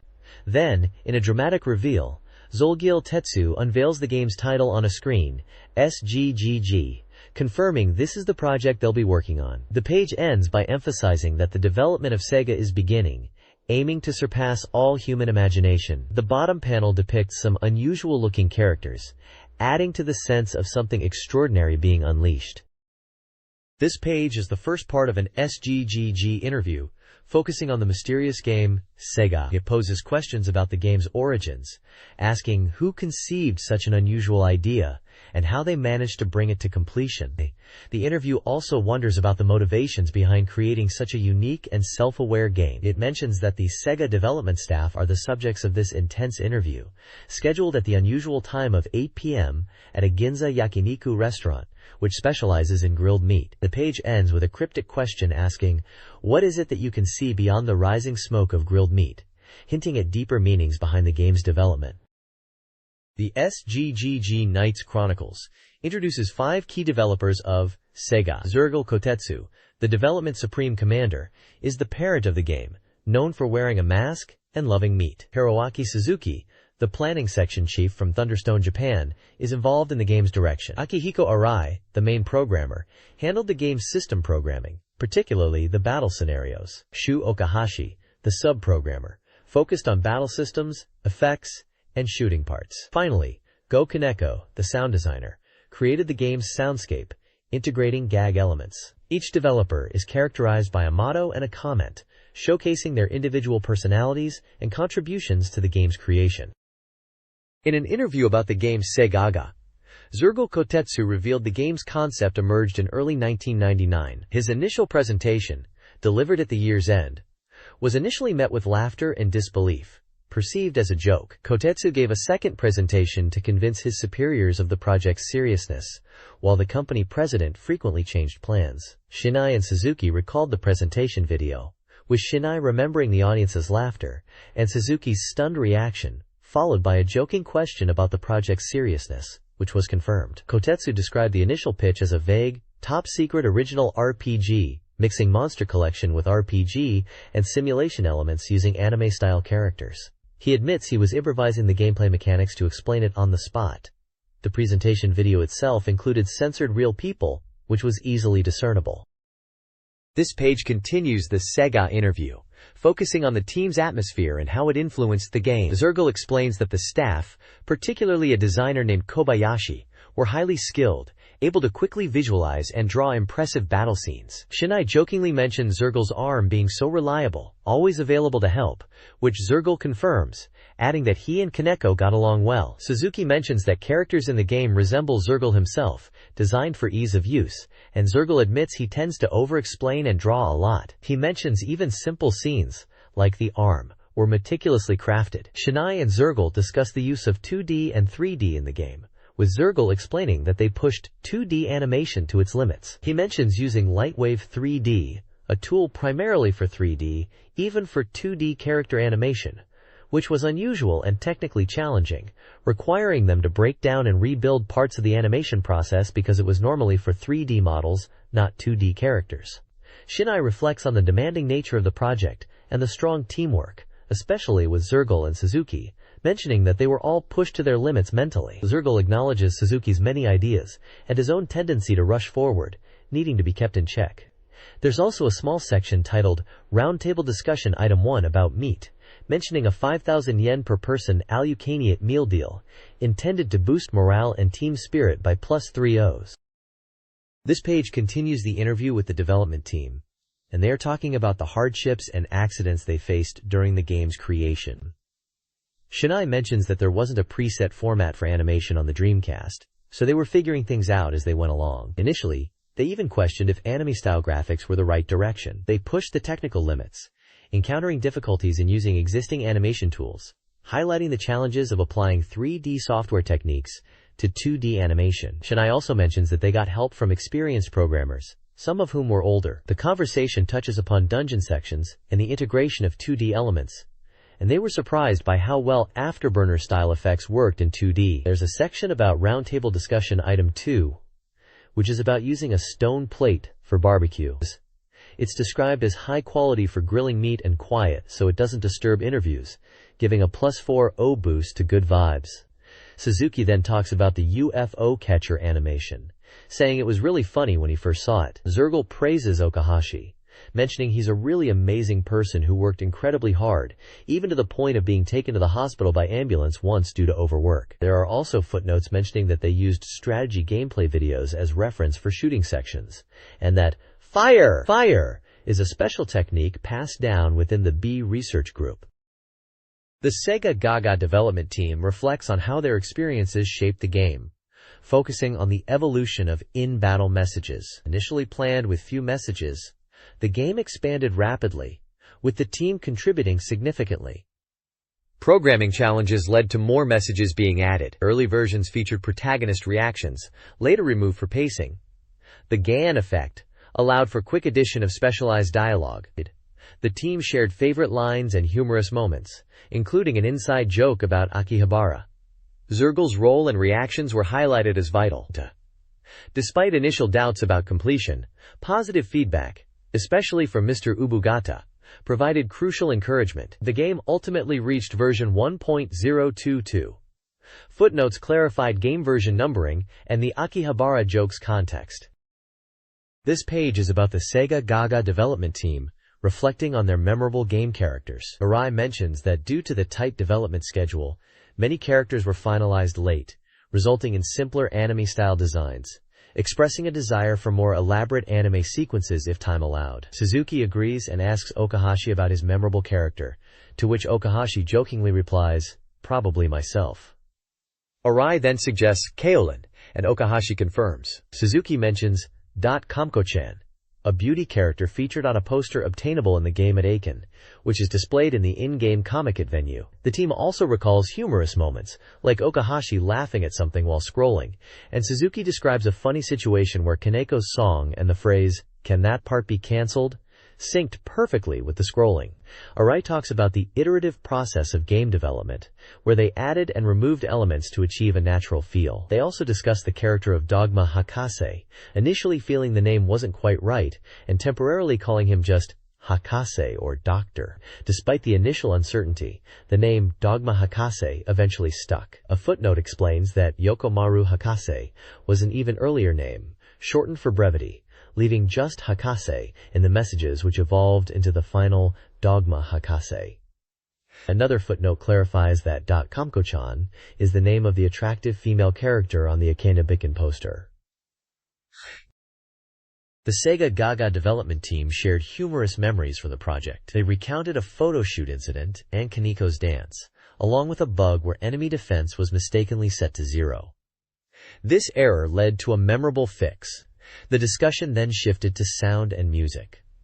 Production ran concurrently with game development, sometimes taking priority. The iconic item pickup sound, Segaya musical note, was conceived early on. Zolje created the ending song, complete with vocals and guitar, a surprise contribution. Kaneko aimed for emotionally impactful music, even composing a march-like song. Despite budget constraints, he secured guitarists. Finally, the page introduces the salad item, used to relieve fatigue and restore stamina. Footnotes clarified the defense bug and the origins of Segaya musical note slang.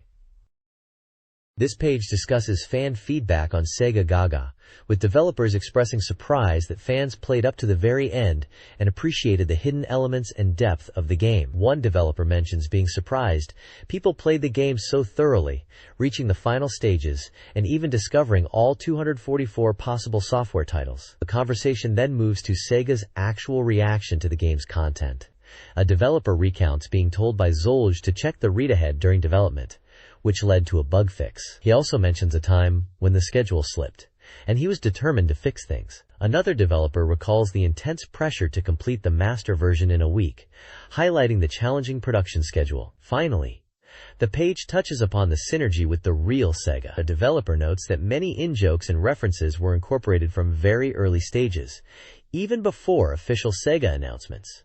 He mentions how development schedules slipped and program problems occurred, but they discuss solutions such as, "If we delay this further, we'll be banished." He also mentions the unexpected TV and magazine coverage. Another developer humorously adds he might need to wear a mask because of all the attention. The page concludes with a mention of Zolj's personal website, Zolj Secret Base. This page delves into the production team's approach to incorporating Mo into Segagaga. The interviewers ask about the level of commitment to this Mo element. Zolj mentions discussing it with Okahashi and others. Arai questions if Mo was seen negatively by Okahashi. Okahashi clarifies he didn't intend it negatively, but it was misinterpreted as forced. Arai recalls staff concerns when Mo was suggested, as many weren't familiar with the term and worried about its comedic value. Zolj admits that focusing on game development inner workings wasn't initially planned, but it evolved that way, partly by necessity. Suzuki remembers early brainstorming sessions considering themes like military Mo, Gal Mo, and robot Mo, which were ultimately rejected as unnatural and forced. Zolj felt uncomfortable injecting Mo into scenarios artificially. Arai, sensing this awkwardness, suggested finding a term other than Mo during a meeting. Tokimeki, meaning excitement or heartbeat, was proposed, but quickly rejected by Zolj. Kaneko humorously declares himself a big fan of Mo, possibly the most Mo person there, to which Zolj responds with a wry laugh. A footnote clarifies that terms like military Mo are considered unnatural and unpleasant uses of Mo, citing an example similar to forced portrayals of otaku in movies. Footnotes also refer back to illustrators Katakura and Saito, mentioned on the previous page. The game developers discussed the subtle design of their game, emphasizing a balance between player agency and evocative experiences. They initially considered elaborate elements but opted for a less rigid approach, fostering team improvisation and imagination. The two fools concept guided the creation of an easily understandable game, with comedic input leading to humorous results. They aimed for accessibility and anticipated industry professionals would appreciate the game's satire. The developers playfully consider the game's potential cultural significance in the future. They conclude with gratitude towards players and celebrate their work. The page also features a photo of the development team enjoying a meal at a restaurant known for its relaxed atmosphere, generous portions, and fresh beef. This page from the Road to Sega series, titled Yayoi-chan's Secret Chapter, dives into a meeting about the anime part of the game. It seems to be a discussion with Toei Animation about character design. They are focusing on a female character, specifically her hairstyle, and how it should look from different perspectives.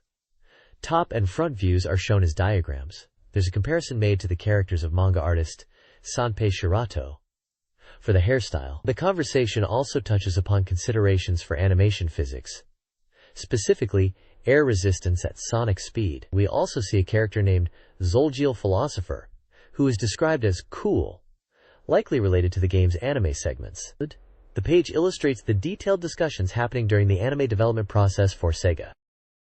This page is an interview spread titled SGGG Interview 2, focusing on the game Segagaga. It features a dialogue between two people who were involved in bringing the game to life. The text highlights the unusual journey of Sega leading up to its release, mentioning its unique game content, being the first Sega title sold exclusively online, and facing multiple release delays. The interview promises to reveal the behind-the-scenes story of this exceptional project from the perspective of these two individuals, one of whom is named Takasaki Tadashi, a manager from Sega Customer Gateway Department at Sega.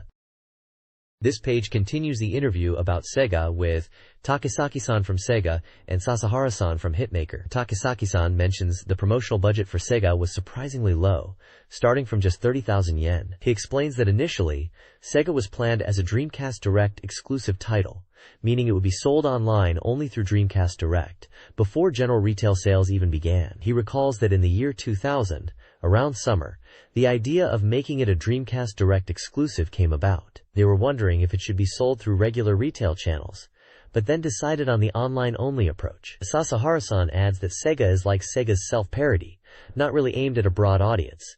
It's more for Sega fans and people interested in the game industry itself. He also touches upon the initial reaction to making it internet-only. The development staff originally intended it for regular store sales, so the shift to online-only was a bit of a surprise and initially met with some negative reactions. However, Sasahara-san thinks that the game, in a way, captured the challenging situation Sega was facing at the time, and this unusual approach actually became its strength, attracting attention from media outlets like TV and newspapers.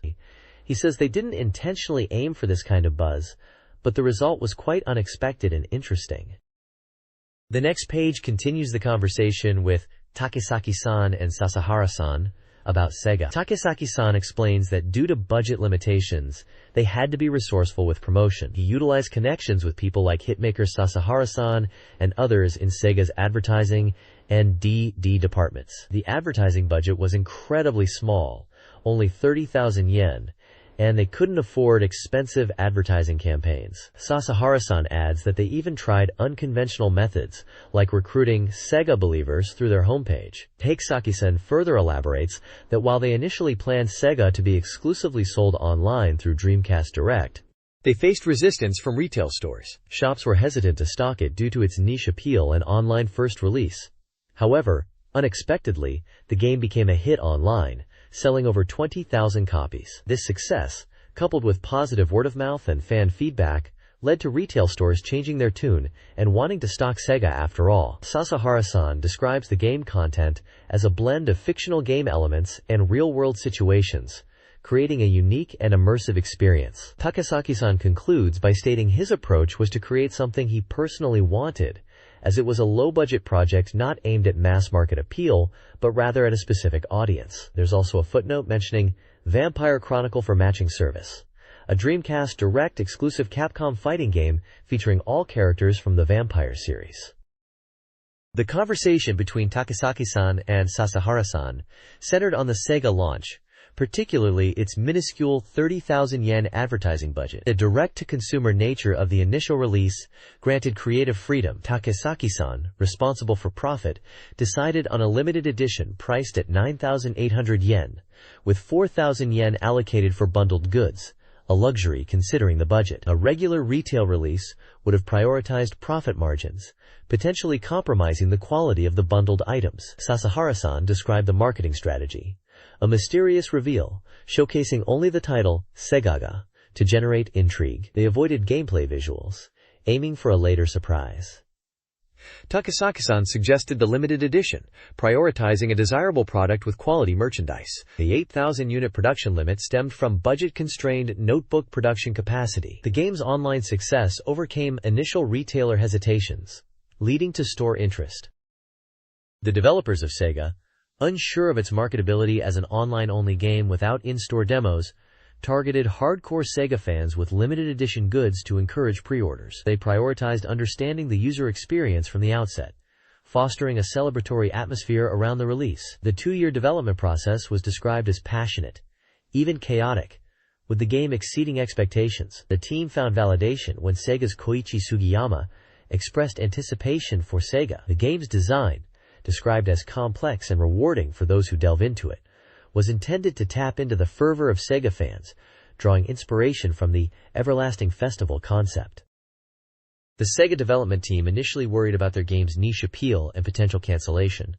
However, enthusiasm grew, and the team expanded. Delays, linked to the ending Dreamcast production, pushed its release. The team felt they were creating something unique during a difficult time for Sega, as hardware production rumors circulated. The interview reveals that few at Sega knew about the Dreamcast's production halt beforehand, though a shift was anticipated. While the Dreamcast was liked internally, the move to a multi-platform strategy was seen as positive. Sega's future looked bright, with numerous external developers fostering competition. The piece concludes with a humorous dismissal of a 2025 Sega headquarters as arcade prediction. This page features an interview with Yamada Nozomu, who is identified as the person who built the popularity of Sega. He's a web designer from Hitmaker Company, Limited, in the advertising planning office. The interview highlights how Sega quietly gained popularity through word of mouth even before the release of the Dreamcast Direct sales version. Yamada Nozomu was responsible for the web presence and merchandise for Sega, including things like t-shirts and papercrafts. The text mentions his role in creating the official website for the game and its connection to the Dreamcast Direct sales approach.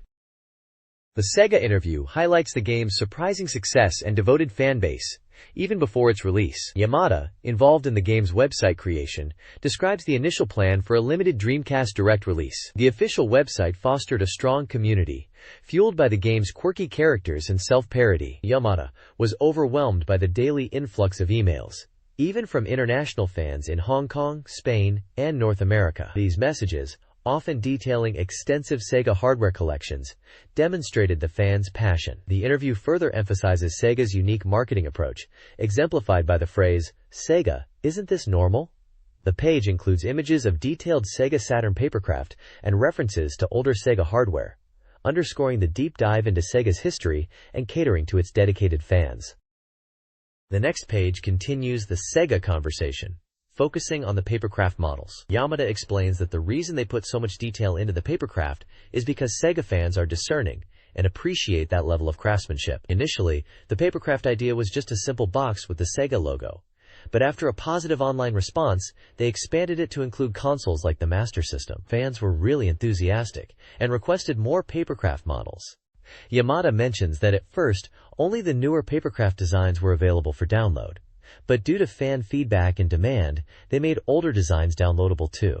He jokingly notes that they didn't anticipate such a huge reaction.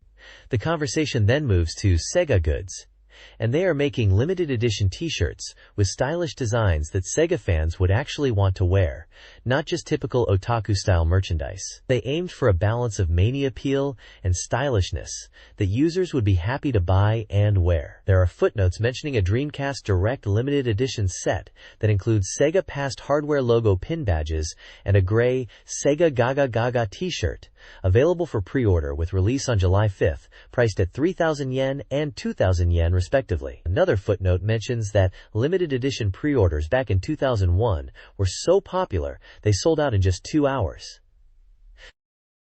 This page continues the conversation about Sega and its merchandise. They are talking about Sega Goods as presents for fans, and Yamada explains these are essentially treasure hunt items, things they've gathered up from all over Sega's offices. He jokes that regular people might see them as junk, but they believe fans who buy Segagaga will be thrilled with these unique items. Yamada specifically mentions the Mega Jet and the White Game Gear as examples of these treasures. It seems there is a corner on the Sega website called Believer Recruitment, where they are giving away Sega Goods as presents. Yamada is surprised and delighted that this corner is attracting really dedicated Sega fans, even noting that school teachers are participating and spreading the word to their students. There's also a message encouraging fans to check the official Sega website for updates, even though they are irregular, emphasizing that fans should keep an eye out. Finally, they mention the Dream Believers, and are still looking for true Sega believers to join their ranks, suggesting that those with a keen eye for detail might even reach the top rank of believers. The Sega Guidebooks Encyclopedia section features the R360 arcade cabinet, the predecessor to the R720, and known for its spinning action, despite its frequent breakdowns. R720 is a spaceship escape game costing 300 yen, including a side-scrolling shooter minigame, R720 with S, inspired by Thunder Force. This page promises deep content for Sega fans, with minigames incorporating Sega enemies, attack patterns, and even hardware as bosses. The guide clarifies that RPG is a Bandai trademark, leading to the use of role-playing game in katakana. Finally, Akiba 2025 is presented, with music from Electric Brain Magic Capital Akihabara, offering multiple tracks with Akihabara-themed titles. This Sega guidebook page covers various Sega-related topics. It begins with Akihabara Oden cans, a popular winter snack. Professor Asobin, a mascot featured in early Sega game manuals, is also discussed. The page then defines the alpha stage of game development, emphasizing its early functionality focus. The text highlights several Sega characters. Alex Kidd, Sega's first mascot, appears in several games. Amigo from Samba de Amigo is introduced as a popular character from the music game. Elisa, the heroine of Phantasy Star, is described as a warrior and appears in Sega as a secretary. Finally, SWAT's characters are presented as inspirations for later cool designs in Sega games. The text provides several insights into Sega game development.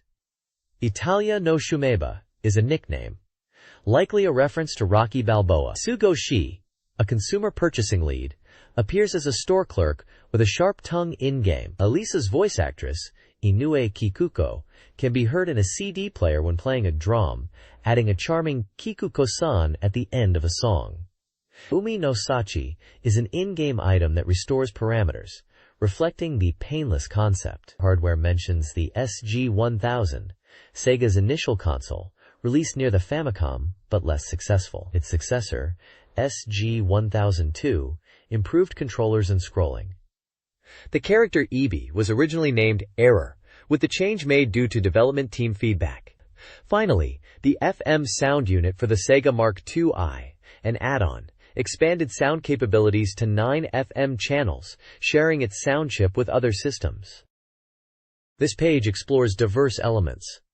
Otori, the location of Sega's headquarters, is featured visually, including its station. Otori Mania, a gag character from the Battlemania games, is also introduced, taking their name from the location. The page briefly references Takeshio Okada, an otaku culture expert, and connects to Kenji Miyazawa's short stories through Opel and Zo. Opa Opa, the protagonist from Fantasy Zone, appears, emphasizing his vehicle-based gameplay and family. My Ariake Cannot Be Stopped by Anyone highlights the enthusiasm surrounding comic market and its doujinshi creators. The acoustic coupler, an 8-bit era communication device, and Car XX Catcher XX, a Dreamcast game popular with otaku fans, are also discussed. This text explores various aspects of Sega's legacy. Recovery Wellspring is an item with a cute girl that drastically recovers parameters, while Kindness is Painful is a thematic concept. Gappu Shishimaru, a writer known for witty writing, developed fighting games. Toshikazu Karasawa is a writer and B-cult expert. The tree character from Space Harrier appears as an obstacle. Lament Room refers to a development environment, emphasizing the need for smoke-free zones. The Game Gear, Sega's color handheld, is also mentioned, along with its kids' gear and accessories. Finally, Game Library Software, which enabled Dreamcast users to download games and information, is highlighted, but its issues led to low adoption. This page humorously examines game development and culture. It satirizes the idea that games are determined by the quality of voice acting, or, more sarcastically, by the amount of skin shown. Get Fish, a parody of fishing games, is presented as a deformed, comedic take on realistic fish. The text also reminisces about obsolete 5-inch floppy disks used in older computers. It then highlights Comic Market, Comiket, a massive Japanese doujinshi fair, comparing its popularity to game centers. The article also jokes about developers being engrossed in their work, looking like they are just playing, and criticizes the executive cliché of making a new game with unprecedented ideas. Lastly, it discusses the phrase, "Is this also a specification, huh?" mocking the use of specification as an excuse for bugs and the resulting user frustration. This resource provides a glimpse into gaming terms and hardware.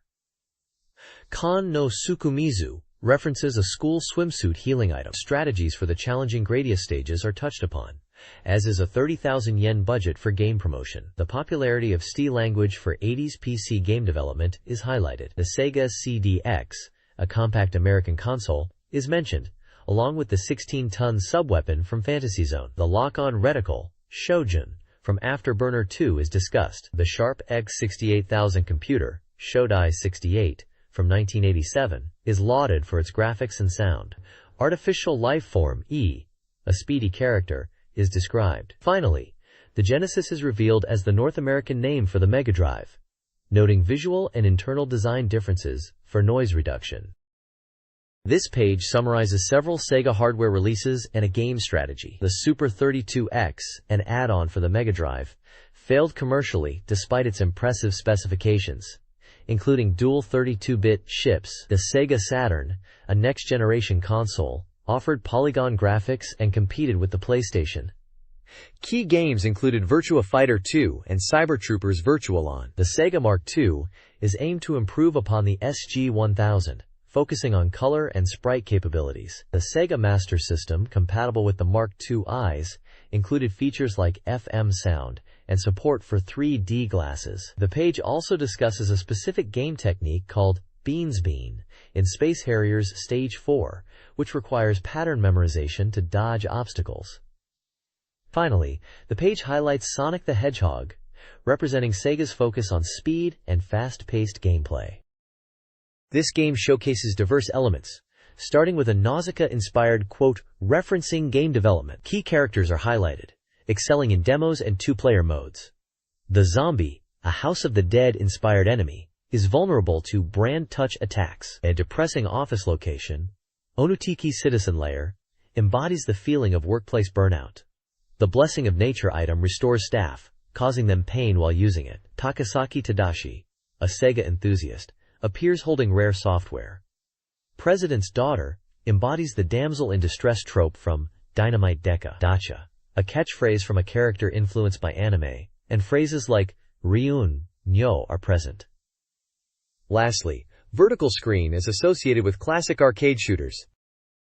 Sega's World is a nostalgic journey through Sega's history. The game features a 3D dungeon, the D Research Facility, filled with classic Sega characters and locations reminiscent of RPGs like Phantasy Star. Players can also enjoy DTTT, a Pengo-inspired minigame. The game also incorporates elements from other franchises, like the Imperial Royal Guard from Star Wars Episode I. On the hardware side, it references Technosoft and the Thunder Force series, the Terra Drive, a hybrid PC Mega Drive, and the largely useless Telecon Pack. Within the research facility, the transfer port provides a Phantasy Star 2-like teleportation experience. Finally, Cyber Demon Akihabara showcases the transformation of Akihabara into an otaku town. This page covers various game and hardware elements. It features a dragon character from the Panzer Dragoon series, highlighting the Dreamcast, Sega's 7th generation 128-bit console, and its production ending in 2001. It also mentions Knights, the protagonist of Nights into Dreams. The page then references 7 billion yen, a significant production cost for game development. Release date delays are attributed to development issues and company decisions. Dialogue from Sega, involving stomping on the Dreamcast, is noted. An admission badge, used for entering Sega offices, is detailed. The term, yo, a verbal tick, is explained. The heroine Nei from Phantasy Star 2 and her tragic ending are presented. Finally, the Nomad, a handheld Genesis console, is showcased. This text explores a variety of gaming-related terms and concepts. Hi Saturn is a Sega Saturn-compatible device by Hitachi, praised for its CD capabilities. Bugiri Game humorously defines buggy games, acknowledging bugs as part of the software, and sometimes endearing. Haneda refers to both Sega's headquarters location and can symbolize the company. Haneda Maria is a popular character from the Battlemania series. Bubble Sort is a simple, albeit inefficient, programming algorithm. Bishujo describes idealized female characters in games, often with distinct archetypes and visual features. Finally, Baku Baku Inu is a cute dog character from Baku Baku Animal World, popular among female fans. This text explores various gaming concepts. Bishujo figures are stress-relieving items for game developers. Wevik Tokai created the cult classic Battlemania series. Pit Cycle is a Magic the Gathering deck type. Phantasy Star is Sega's groundbreaking early RPG. V-Saturn is Victor's version of the Sega Saturns. A beta version signifies a nearly finished game, around 75% complete. Vector Scan refers to an older display technology used in arcade games. Bonus Stage-like, Not Easily Defeated, is a game dialogue line, potentially from Space Harrier, associated with a tree character. Finally, Homo Ludens is presented, likely a book, representing the concept of humans as players. This guide section focuses on Sega hardware and gaming terms. Master version is defined as a nearly finalized game ready for release. The Megajet was a portable Mega Drive for in-flight entertainment. The Mega Drive 2 was a redesigned, more compact version of the original. The original Mega Drive was marketed with 16-bit equals high performance, and had popular peripherals like the Mega CD and Super 32X. Mega Drivers were fans who even starred in commercials. The Multi-Mega, a portable Mega Drive / Mega CD combo, CDX, was popular in Asia. Mega Adapter played Sega Mark II games. Finally, the section introduces Naoshi Akita, a manga artist, and explains Mo, expressions of fondness. This text discusses various Sega-related topics. Magatan refers to a character from a kids program used in Sega games. Lake Yamanaka Sanatorium was a Sega employee training facility. Thunder Soul Vix is a speed-focused minigame within R720 with S, drawing inspiration from Thunder Force Versus. Rystar the Shooting Star is a Mega Drive action game starring a character with stretchy arms. Ryun is a phrase, Nyo Dacha, from Sentimental Graffiti. Loop Lever is a specific arcade control component. The labor standards law applies to all workers, including the game industry. Finally, the Wonder Mega was a Victor-released combination of Mega Drive and Mega CD hardware, and there's also a famous quotes collection. This page presents a collection of famous quotes categorized by speaker role within a game development context, specifically labeled as Segagaga Great Dictionary. The first section, Protagonist Critical Dialogue, showcases cynical and questioning lines a main character might utter. These phrases reveal a protagonist who is skeptical, perceptive, and perhaps disillusioned with the game development process or the industry itself. They question inconsistencies, authority, and seem to be highlighting a critical perspective. The next section, Staff Normal Dialogue, captures everyday phrases from staff members, reflecting the realities of game development. These quotes touch upon budget concerns, deadlines, the creative process, and the general hustle and bustle of the workplace. It includes lines about pitching ideas, managing expectations, and dealing with the pressure to deliver. Finally, the Staff Critical Dialogue section presents harsher, more frustrated lines, revealing the challenging aspects of the game industry. These quotes express feelings of being overwhelmed, financially constrained, and facing demanding users. It highlights the less glamorous side of game development, including long hours, tight deadlines, and the struggle to meet expectations in a demanding industry. It paints a picture of a tough environment, mentioning bugs, user demands, and even the exhaustion of staff. This page is titled, Road to Sega Episode 4. Aforeko Great Strategy, Volume, and focuses on anime voice recording, subtitled Fierce Battle Arc. The scene opens at a Coloni production, a voice acting studio, where we see a character in a red suit, stating they are halfway through recording and must finish today. Another character, Zolgir Tetsuya, is praised as wonderful and suggests a short break.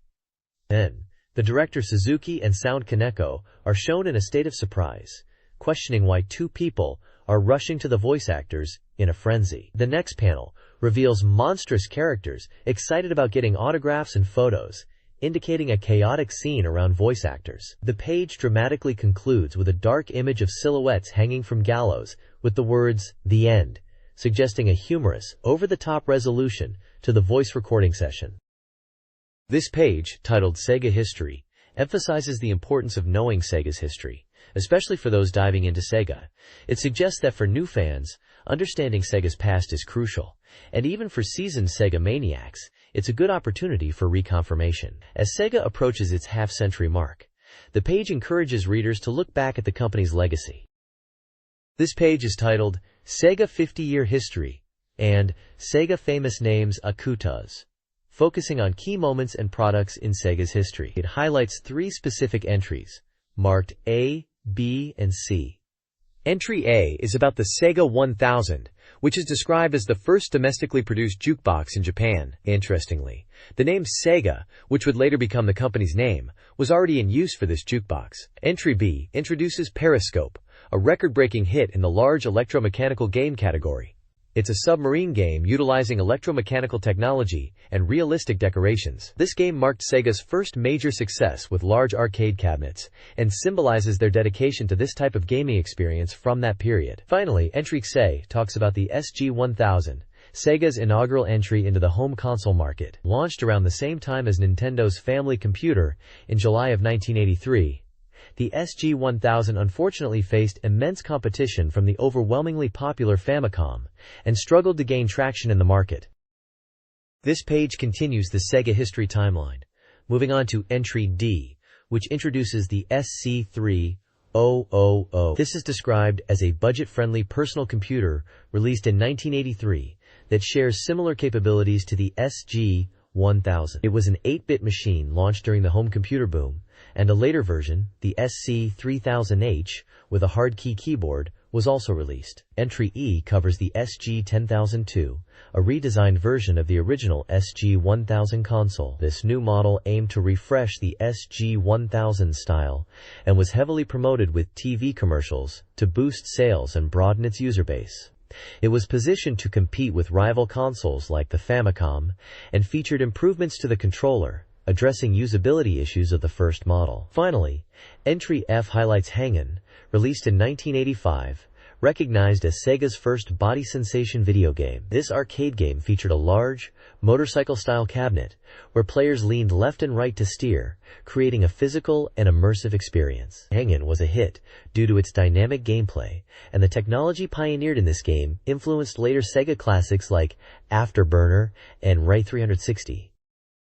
This page continues the Sega timeline, starting in 1985, with the release of the UFO Catcher. This arcade prize machine became Sega's top crane game and is credited as the start of the prize catcher craze, becoming a standard name for these machines even today. Moving on to the Sega Mark II-I, Entry H details. This new machine launched in 1986, which was intended to challenge the Famicom. It boosted the sprite capabilities, which were seen as weak in previous Sega consoles, and aimed to bring arcade-quality experiences to homes. It was intended to appeal to arcade fans, but unfortunately, the lack of third-party support limited its game library. We see an image of the Sega Mark II-I console and a character that looks like Alex Kidd, indicating his presence on this system. Finally, section it covers Afterburner, launched in 1987. This arcade game focused on the speed and thrill of air combat, becoming a massive hit, drawing comparisons to the movie Top Gun. It's described as a masterpiece of body sensation arcade games. Interestingly, the original Afterburner without a slot lever was released first, quickly followed by Afterburner 2. The page showcases a picture of the immersive Afterburner arcade cabinet itself.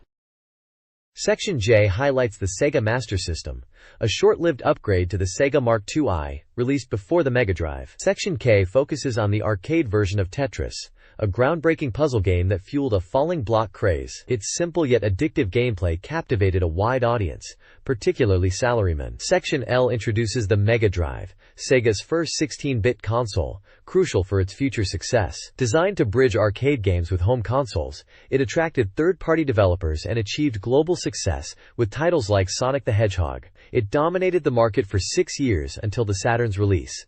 The timeline notes the arcade Tetris and Mega Drive launches in 1988, alongside other industry events like Sega's stock listing, CD-ROM drives, and the Super Famicom's announcement. 1989 saw the release of the Game Boy and Tetris's peak, plus key game releases like Dragon Quest II, Final Fantasy II, and SimCity. This page details Sega's advancements in 1990 and 1991, expanding from the success of the Mega Drive. In 1990, Sega introduced the R360, a 360-degree motion cabinet arcade game, pushing the boundaries of immersive gaming. Also in 1990, the Game Gear handheld console was launched, featuring a color LCD screen to compete with Nintendo's Game Boy, though it consumed batteries quickly. The Game Gear aimed to offer enhanced visuals comparable to the Sega Mark II-I. Moving into 1991, Sega released the Terra Drive, APC, and Mega Drive hybrid system. The iconic Sonic the Hedgehog was also released, becoming a flagship title for Sega and challenging Nintendo's dominance. This year also saw the launch of the Mega CD add-on for the Mega Drive, introducing CD-ROM capabilities. Finally, Capcom's Street Fighter II arcade release is highlighted as triggering a fighting game boom, further solidifying arcade gaming's popularity. The page includes images of the R360 arcade cabinet, the Game Gear handheld, and a screenshot from Sonic the Hedgehog 2, emphasizing the visual appeal of Sonic. This page continues the Sega history into 1992, highlighting it as the year of polygon graphics with the release of the 3D racing game Virtua Racing. Sega also introduced the large-scale amusement machine as one.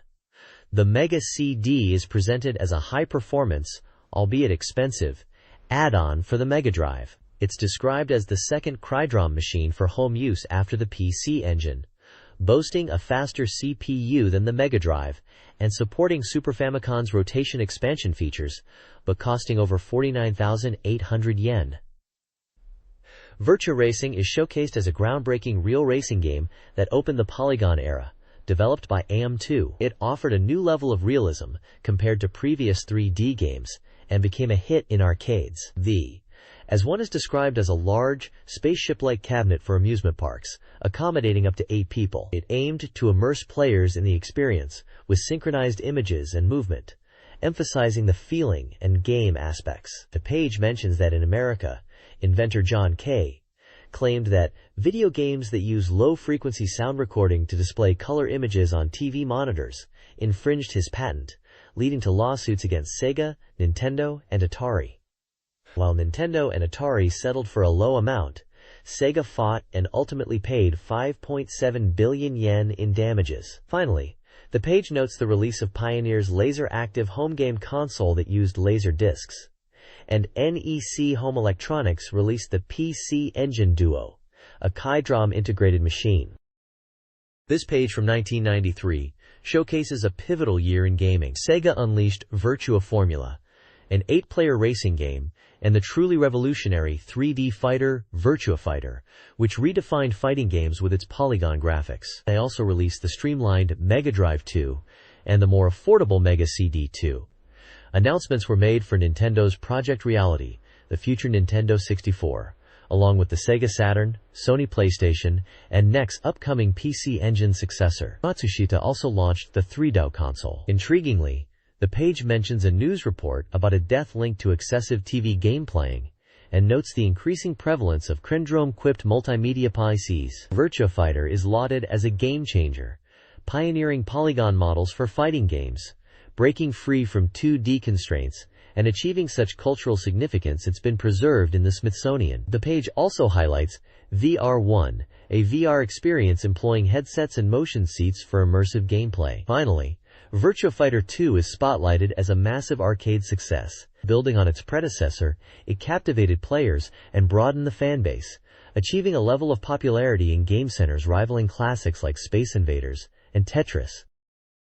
In 1994, Sega continued its VR innovation with the VR1 head-mounted display and announced Virtua Fighter 2. A pivotal event was the launch of the 32-bit Sega Saturn, equipped with dual CPUs, competing directly with the PlayStation. Both consoles launched around the same time and price, sparking a market war fueled by games like Virtua Fighter 2. The Super 32X, a 32-bit adapter for the Mega Drive, was also released, but limited software support hindered its success. In 1995, Sega and Atlus released Print Club Amusement Department. Intense price competition ensued, with Sony lowering the PlayStation price in July, prompting Sega to respond by reducing the Saturn's price.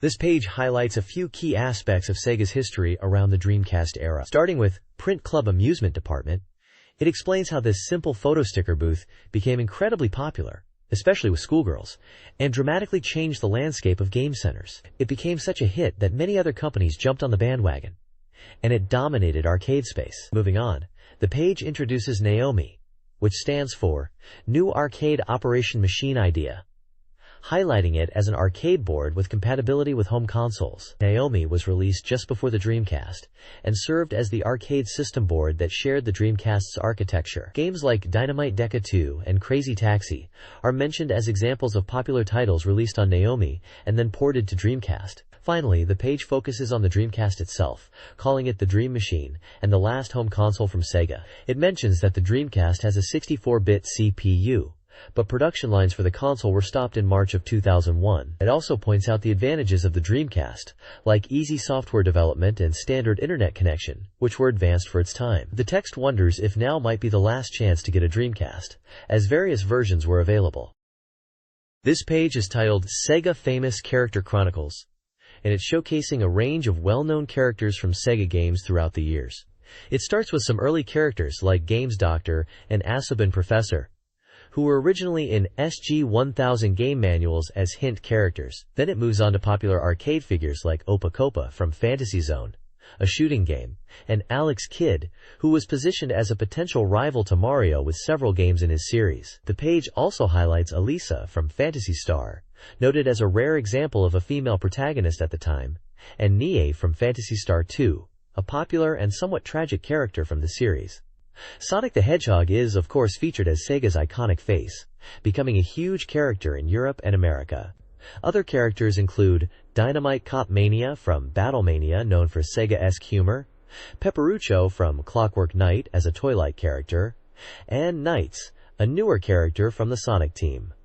Finally, it mentions some later characters like Combat Mayo from Death Crimson and Sagata Sanshiro, a famous character from TV commercials, ending with Yuikawa Senmu, also from TV commercials, promoting Dreamcast. This page delves into Sega's current structure and future direction, focusing on their strategy of branching out their development teams, especially after the Dreamcast era. This branching was aimed at revitalizing Sega by fostering a sense of healthy competition and creative rivalry among different teams, while still keeping everyone under the Sega umbrella. The idea was to maintain positive relationships and encourage innovation. The page features a table listing Sega's key development companies at the time. We can see names like WoW Entertainment, known for games like The House of the Dead, and Get Base, CSK Research Institute, famous for the legendary Virtua Fighter series, and the epic Shenmue chapter, Yokosuka. Hitmaker is listed with titles like Denpai Senshi Vartron and Derby Owners Club. Amusement Vision is there, associated with Spike Out, and Virtua Striker 2 Ver.2000. Other listed companies include Sega Rosso with Sega Rally 2 and Star Wars Racer Arcade, Smilebit, creators of J-League Pro Soccer Club Wutsukuru, and the stylish Jet Set Radio, and Overworks, responsible for the beloved Sakura Wars and Eternal Arcadia. Of course, Sonic Team is present, highlighting Sonic Adventure 2 and the rhythm game Samba de Amigo. United Game Artists are listed with Space Channel 5, and finally Wavemaster with Room Mania number 203. Essentially, this page is showcasing the different development studios within Sega's structure at this time, and the prominent games they were creating, emphasizing Sega's approach to game development through these semi-independent yet interconnected teams. This page, titled Akihabara March, appears to be a collection of post-editing notes from the Segagaga guidebook. We have 3 short pieces from writers and an editor, each offering personal takes. First up is Writer, who calls himself a third-year sleeper, and humorously asks if someone likes limited editions too much. He expresses a deep nostalgia for Sega, starting from Mark II-I to Dreamcast, mentioning modifying controllers, enjoying games like Fantasy Zone, and being moved by the FM sound. He reminisces about the game Raingness, and how it brought back his gaming memories. Next, Writer, a self-proclaimed collector, with a motto of no escape, expresses his passion for game opening animations. He briefly describes a challenging scene from a game, possibly called Dogma, involving a rock truck and the frustration of dying repeatedly. Finally, Editor, a gamer, with the motto, "Why is it bad to seek ordinary happiness?" shares his enthusiasm for 2D fighting games. He humorously mentions the long wait for new game downloads, his method of saving data by abruptly powering off, and his fondness for something called Game Museum. Below these notes, there's a section titled Akihaba 2025, Akihabara, which seems to be song lyrics. It paints Akihabara as a sacred place for otaku, a city of electronics, and a place overflowing with and amazing Samsung things, ending with a positive and enthusiastic good.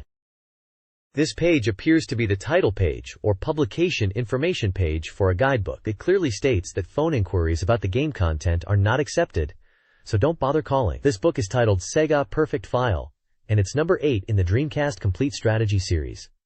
It was first published on June 30, 2001. The book is credited to Fighting Studio as the author, and Yu Shokaku is listed as the publisher. It's published by Kabushiki Geisha Futabasha, which is located in Tokyo, and printed by Sanshin Printing Company, Limited. Looking at the credits further down, we see Yuzaki Satoshi is the editor, and Shiroto Yoshimitsu and Seki Genhiro are the writers. Special thanks are given to Sega, Hitmaker, and Sandstone Japan. Yuzaki Hiroshi is credited for the map, and design office hours with Tominye and Kajikawa Takako are responsible for the design. Computer Editorial System Rekasha Corp.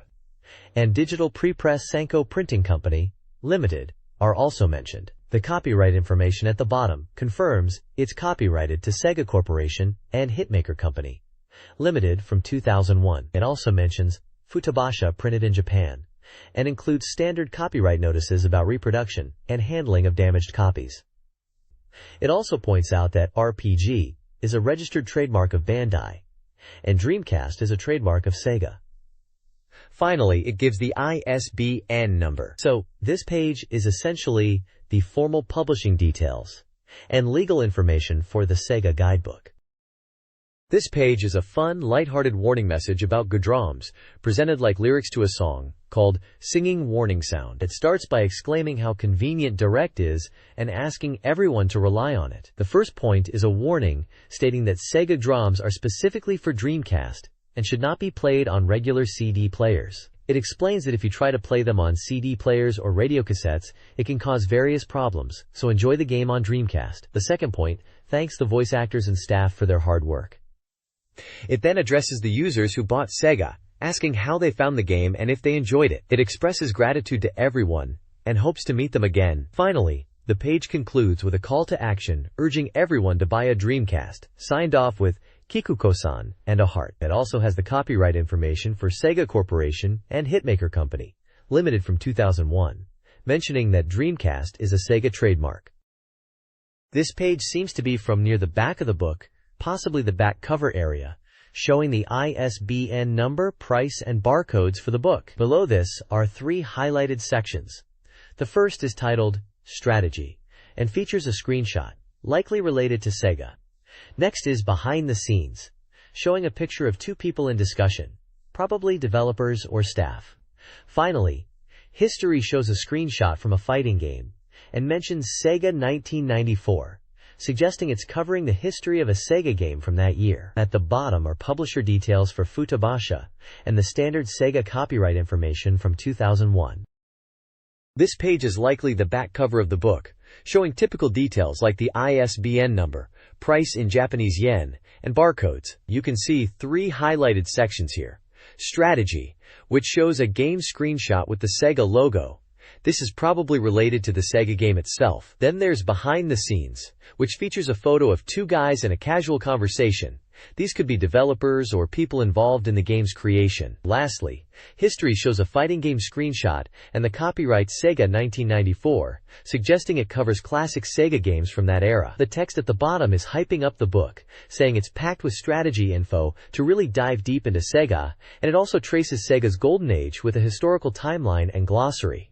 It even mentions a legendary Sega Mania Take-Chan talk, which sounds like some kind of special column or interview for hardcore Sega fans. Basically, it's saying this book is the ultimate guide to everything Sega, and if you read it, you'll be a Sega fan for life, ending with a fun "Opa Opa" shout-out, like from Fantasy Zone, to really emphasize the Sega spirit.